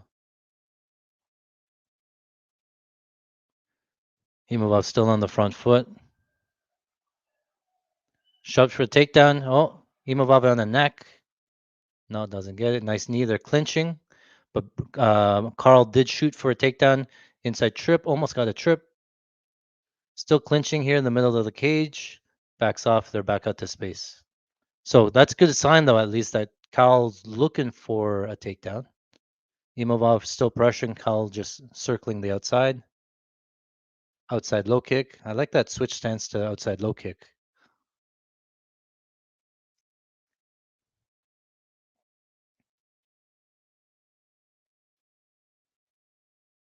Yeah, when Carl moves forward and steps into orthodox, Imavov still moves backwards and then he throws the outside low kick from orthodox. It's a nice setup. It's like a blitz forward because he knows as soon as he pressures forward, Imavov doesn't want to stand in the pocket as well.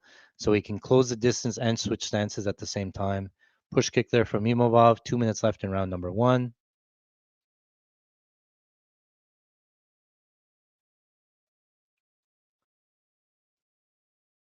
Pretty even, nothing really happening.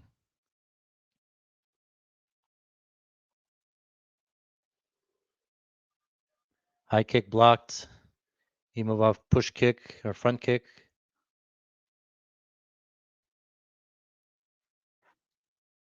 Nice uppercut there from Imavov.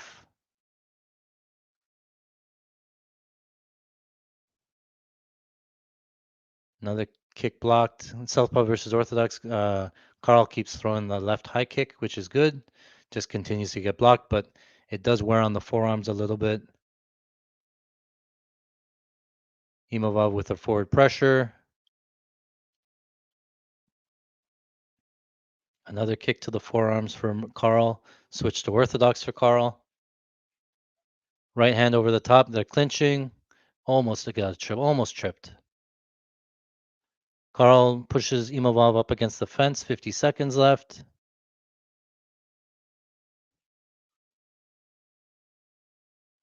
Here, this is what I'm talking about. This position here. Imavov does not know how to circle off this position. You see how he gives up double underhooks? Carl can hold him here all day. Plus 140. Where's plus 140 for Carl? Oh, on MGM there. It came up a little bit. Problem is, you're not really doing damage here, right? But he can. I see this position every fight that Imavov fights. Every position. He does this thing. Flailing. He doesn't know how to pummel. Once you get two underhooks, he's stuck. You can work these knees in the clinch here. You're not doing a ton of damage, but you're holding him. You're making him work. Look at him. He looks helpless in there. He's like, I don't know what to do.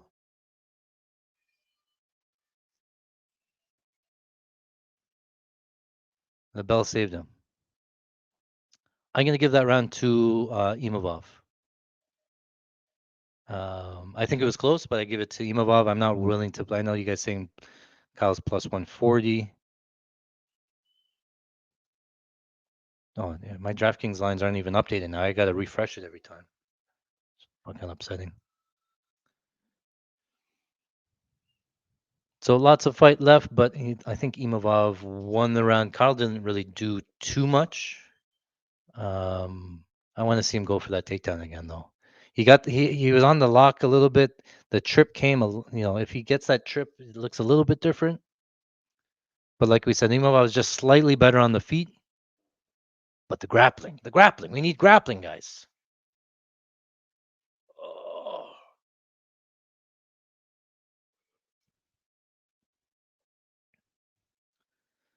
This looks like it's going to cruise to decision. Popular. Decision minus 200 live. He's continuing to throw. Okay, round number 2 started. Um, Borralho continues to throw the high kick, and it's hitting the arms. It does wear on the arms a little bit, right? You're getting hit in the arms with a baseball bat every 5 seconds or so. So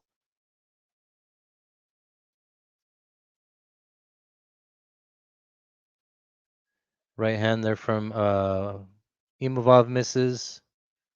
Switch to orthodox for Carl. Outside low kick for Carl. Blitz for Imavov, but off the guard. Another high kick from Carl.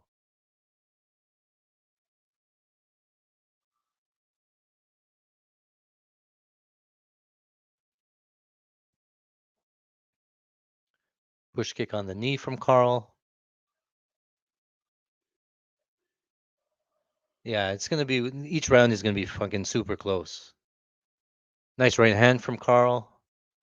Another kick to the body blocked.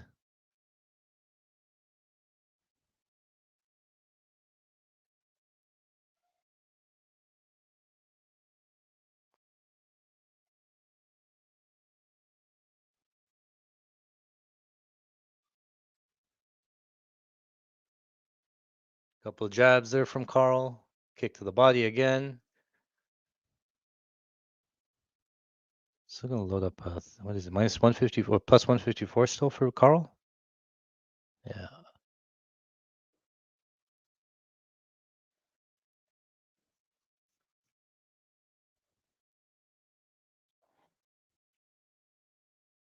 Pretty close so far. 3 minutes left or 3:12 left. Nobody's really doing anything to separate. Oh, Imavov landed a left hook in close. We're getting down to the wire with this phone battery here.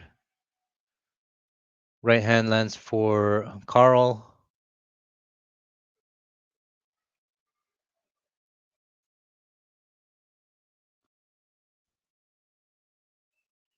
Right hand off the guard. Right uppercut there from Imavov.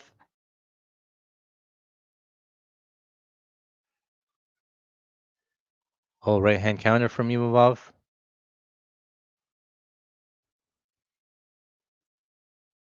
How do you call yourself a fighting nerd and then only shoot one takedown on a striker? Yeah. Imavov is a pocket guy. He wants to throw counters and stuff, right? So Borralho has to like mind his P's and Q's when he enters the pocket. Oh, a nice uppercut from Imavov. 1-2 from Imavov.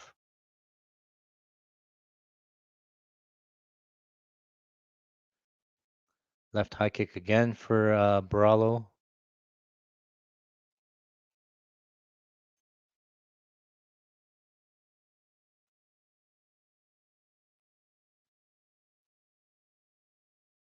High kick, oh, spinning back fist lands for Imavov.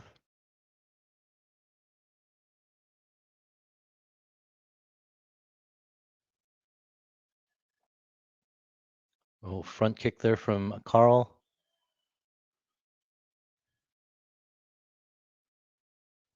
Oh, and then a single leg takedown for Borralho, doesn't get it.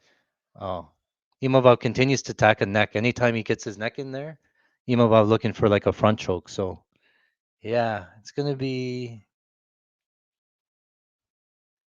Imavov goes front choke every time Borralho puts his head into something. I think he has to cage push. Cage push and a trip. Imavov on the front foot landing. Imavov starting to build right hand there from Borralho. Oh, nice right hand from Carl. 1-2 lands from Carl. Left hook there from Imavov.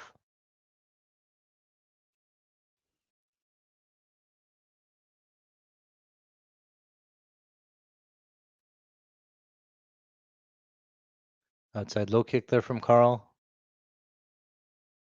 There's a little bit of redness on the lead leg of Imavov.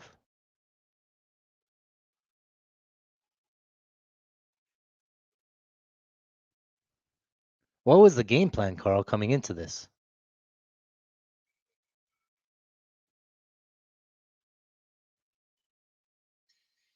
10-second clapper.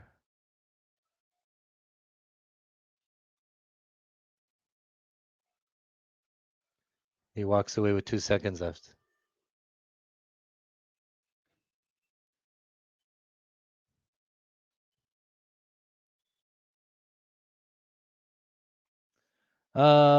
I will also give that round to Imavov. Borralho has some work to do, man, and it could be down 2 rounds.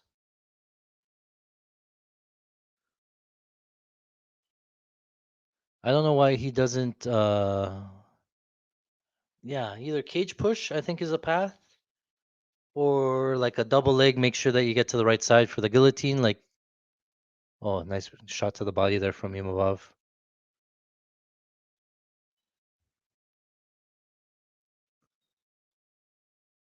Nice right hand there from Imavov. Imavov landed some big shots. Caio landed the right shot.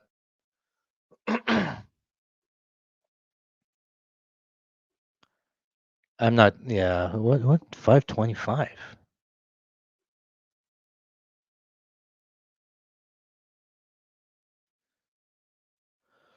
Borralho plus 350 now. Now you got my attention. All right, round number 3. But Borralho needs to get on the scoreboard here. Hasn't much. He hasn't. They're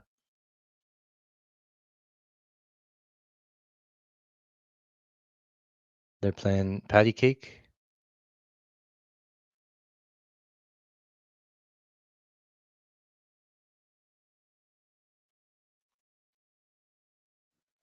Knee. Oh, Imavov landed the right hand. Wobbled Borralho a little bit. Right hand to the body. Right hand misses there from Borralho. Oh, Imavov with a clinch. Good, no takedown. Kick again for Borralho.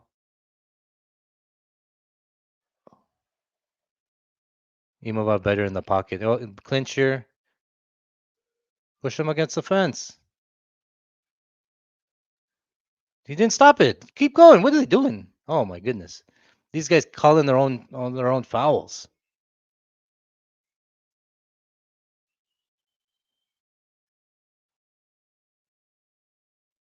It's like calling your own timeouts. Timeout.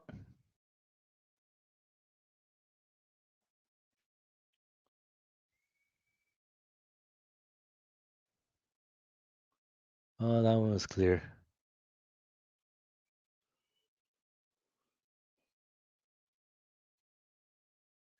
Ooh. Maybe I should have taken that 3 something because Imavov. I'm gonna load up a live bet on Imavov -2. No, I'm not. What am I gonna do here? The fuck? Oh, it's 920 now.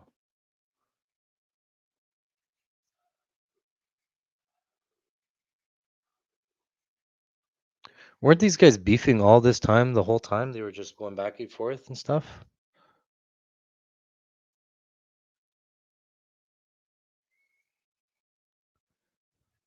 That's okay. Take a 10-minute break. Whatever you guys want. Good, good. Oh, I didn't stop the timer. Time's all off again.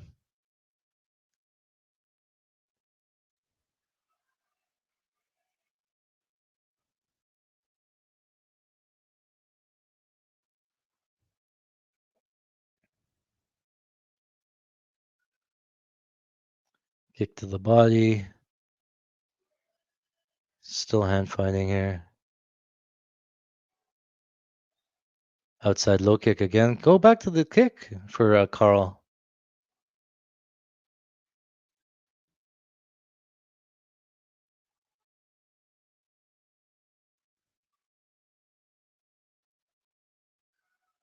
Cardio looks fine for both guys.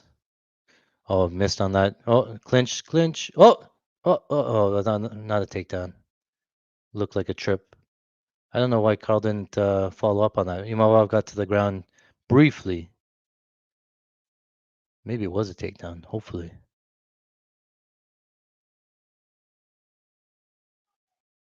2 minutes, 50 seconds in round number 3 left.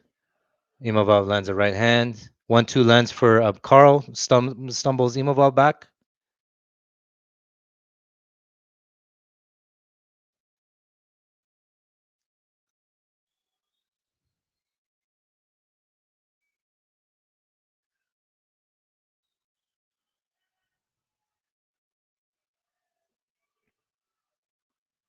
Plus 300 for Borralho.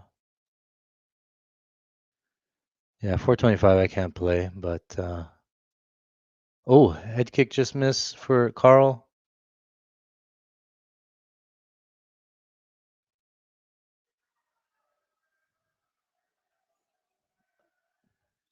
Somebody please ask him what the game plan was here. I don't think so.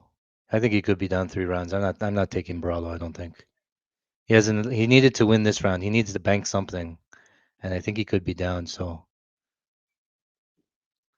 I think I'm done with live betting here. I'm not gonna play it unless the Imavov line comes down a little bit. He just keeps walking on. Another stoppage here. What's going on? Borralho's gonna take a rest. He's gonna just sit down for a little bit. Got poked in the eye.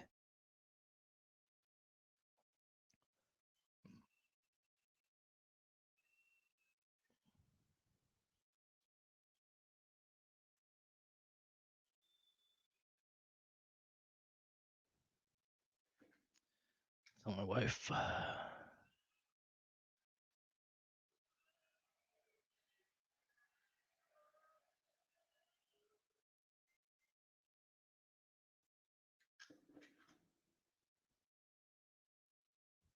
Sorry, buddy. Still live. Oh, Imavov lands a big right hand. Nice chin on Borralho. They're laughing and talking to other buddies.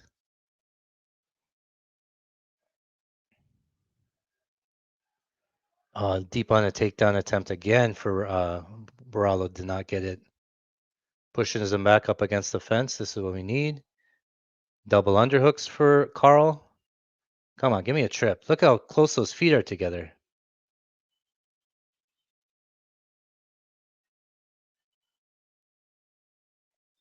Hook the leg. Hook the leg.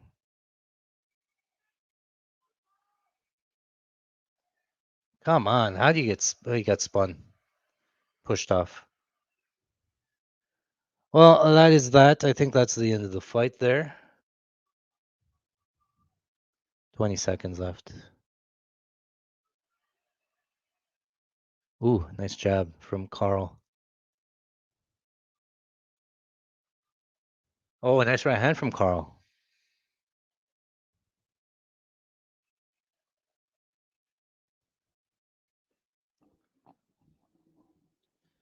Oh, we're gonna sit back here. No more.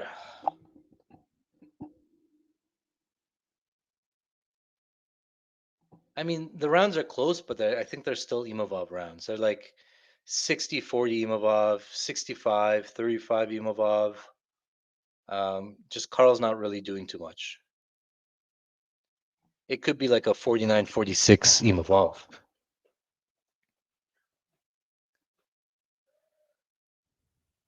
Yeah, I thought again the grappling would have been there. It's just he can't get to the takedown, and I don't know if it's just the offensive wrestling from Borralho, or he doesn't have the trips on the fence, but he can't get the fight down to the ground.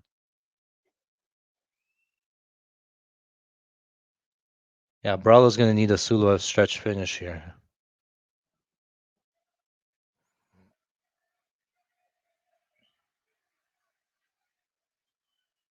If Borralho gets on a Suluev stretch, we're going to get a tattoo of fighting nerds or something. Free fight on my neck. Free fighter on my neck if he gets a Suluev stretch.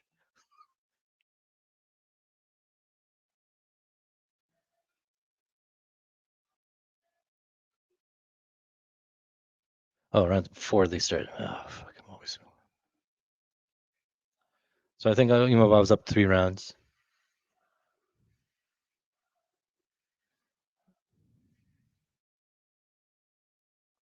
Both of these guys are supposed to fight Chimaev left next.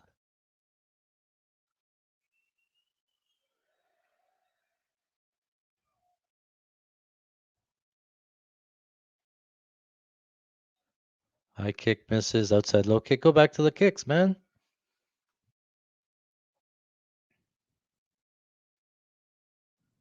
Carl's coming in with like a 20-fight win streak or something like that. Like,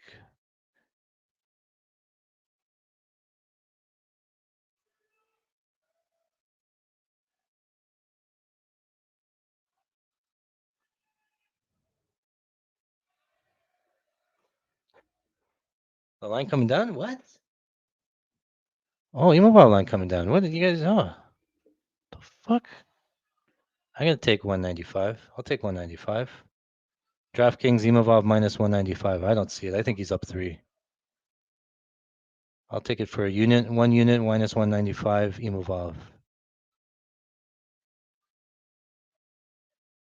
Borralho can't get his game going.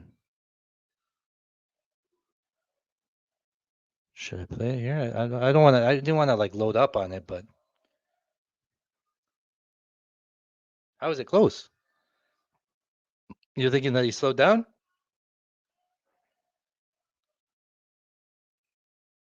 The line comes down more. I'll play it again. Ooh, Imavov landed there. I'll take it 250 instantly. Could be 2-1. Oh, this one, Imavov is winning this round too. I'm going to take the 250 here on MGM, switch to 300. Now it's off the board. God damn it. No, it didn't go through.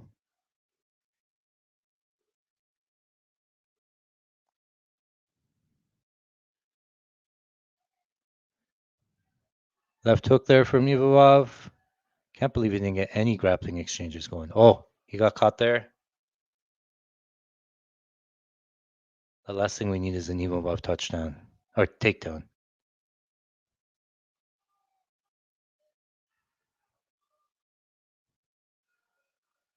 Trip. Oh my God, he didn't get it. Oh, Imavov stayed on his feet, just needed the takedown. Now they're starting to swing.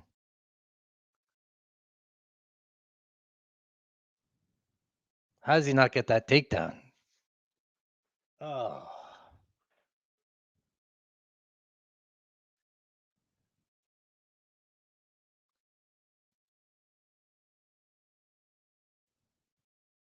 Told you it's going to be a boring fight.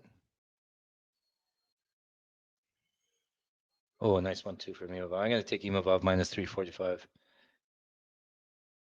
DraftKings minus 345, 1 unit.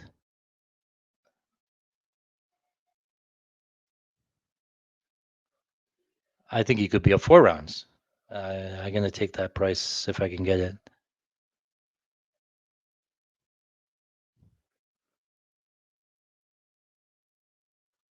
He felt the like when he went in for the choke or the takedown the first time. Imavov wrapped up like a choke, and I don't think he liked it.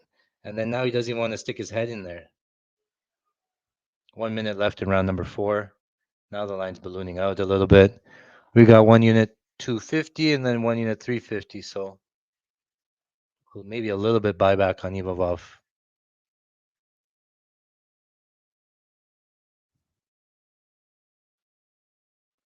We sort of accept the loss on the Borralho side and then buy back on the Imavov side a little bit. Double underhooks for Imavov? No. 20 seconds left. There's going to be some bullshit here.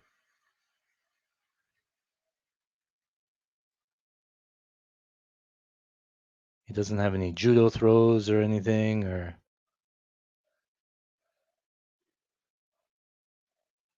no takedown. Borralho lands again, or sorry, Imavov lands again. High kick misses. Yeah, 353, whatever was value.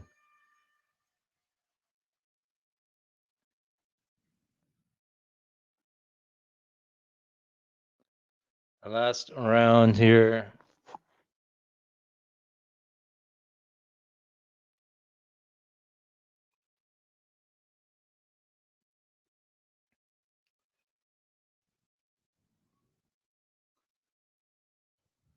This is a scientist here in the glasses.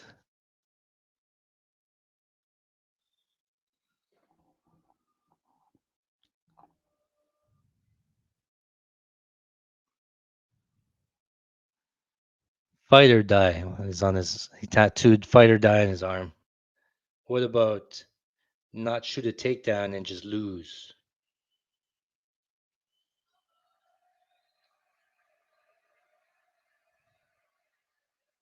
Yeah, he's down. He's either down 4 rounds or 3 rounds. It's not tied 2-2, that's for sure. So either way, if he's down 3 rounds or 4 rounds, Carl needs a finish.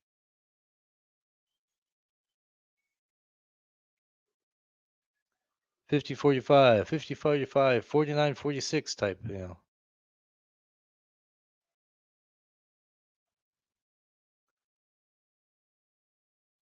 I said Imavov. Oh yeah, round 5. I didn't click the thing.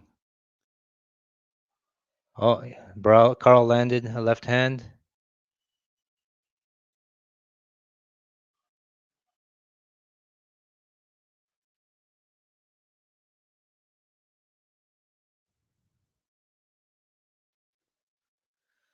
Fight's gonna go to decision. Oh, nice right hand from Imavov.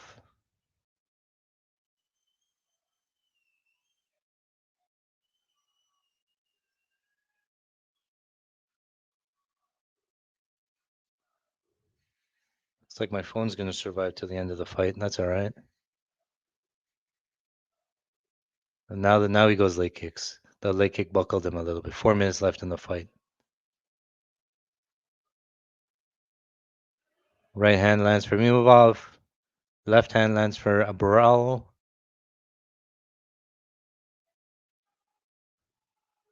Oh, left elbow lands for Imavov. Tried another elbow. Clinch. Right elbow lands for Borralho. Well, these guys are fast still. Imavov landed a right hand.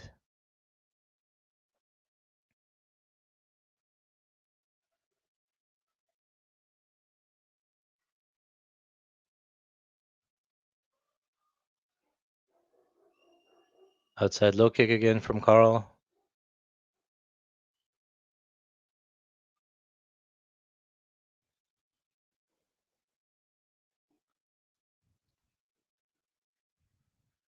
Couple of jabs from Imavov. 1450 could be value.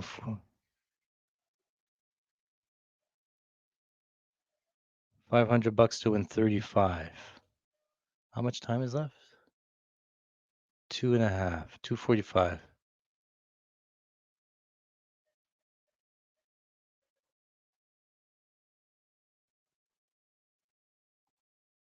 I can't lay those prices, but oh, another break.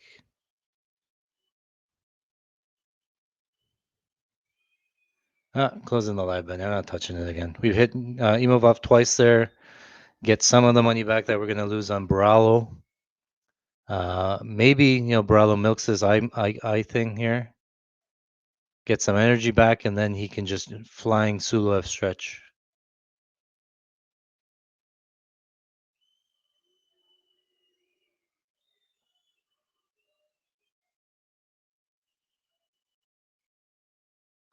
Take a point, ref. Take 3 points. Oh, it picked his nose and his eye. How many warnings are you going to give this guy?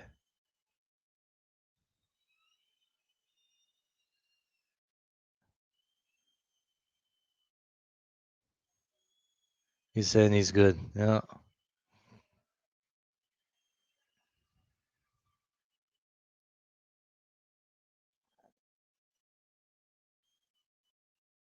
One point. 1 point. No, he didn't take away a point.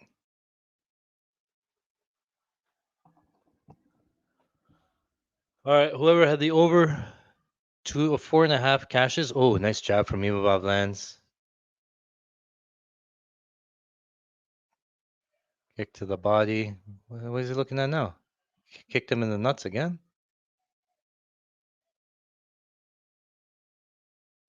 Oh, right hand from Imavov lands.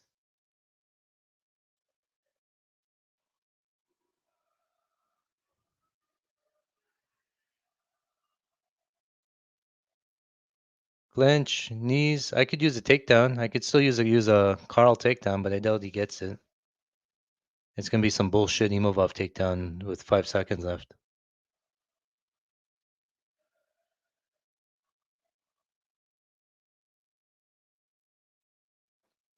Guys, what do you line Chimaev versus Imavov?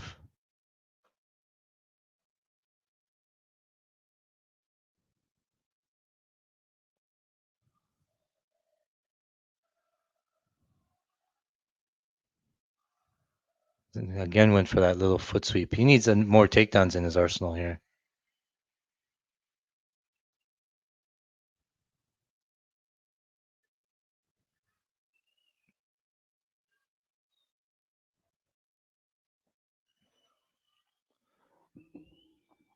Last minute of the fight.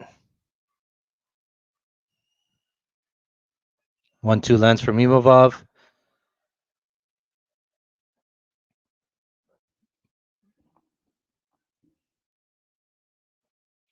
Minus 10,000 for Imavov. Could be value.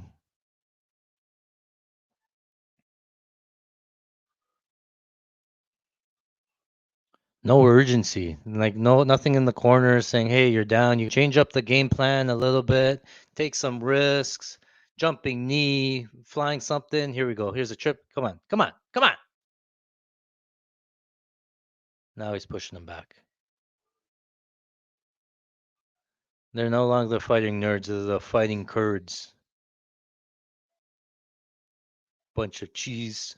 Spinning back elbow. Imavov coming with a left hook. Here, now you level change. Goes to decision. What do you guys think? Split decision? Split decision was plus 350.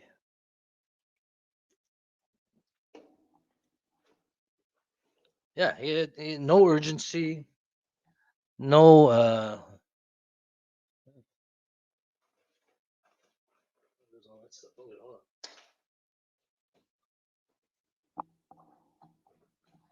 I lose that much power. All right. Thoughts on the fight? Look, Imavov was walking around with a limp. He didn't go to the leg kicks as much as I thought he would go to it earlier.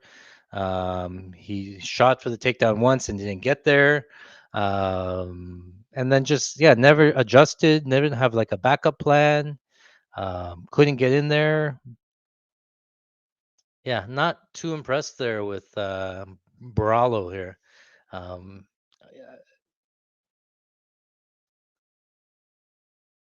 yeah, I mean, I did say Imavov was the better striker.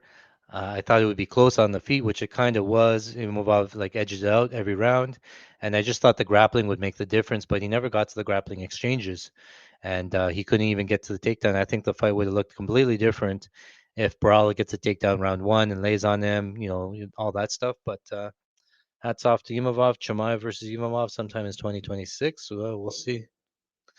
For those joining us again, I want to thank you guys for hanging out. It's been a pleasure. I will see when I can do this again next week. I believe they're in Brazil. I gotta get taping that card and a lot of good spots on that one. But again, let me know if you want any changes, anything I can do better, all that stuff. Let me know how you like these. If you did like them, let your friends know.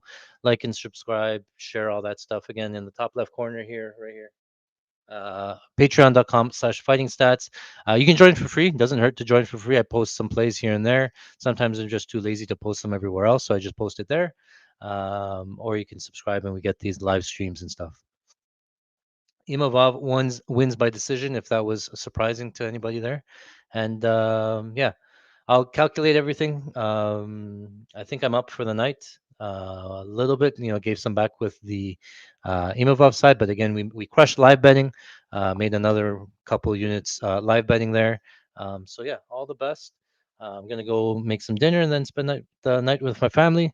Tomorrow's football. I don't know if I'm gonna get down to much football, but we'll see there. But again, fightingstats.com, we have all the exclusive fighting stats. We have guys that are on the roster that actually tape fights for us, get us the exclusive stats that we use to make these bets.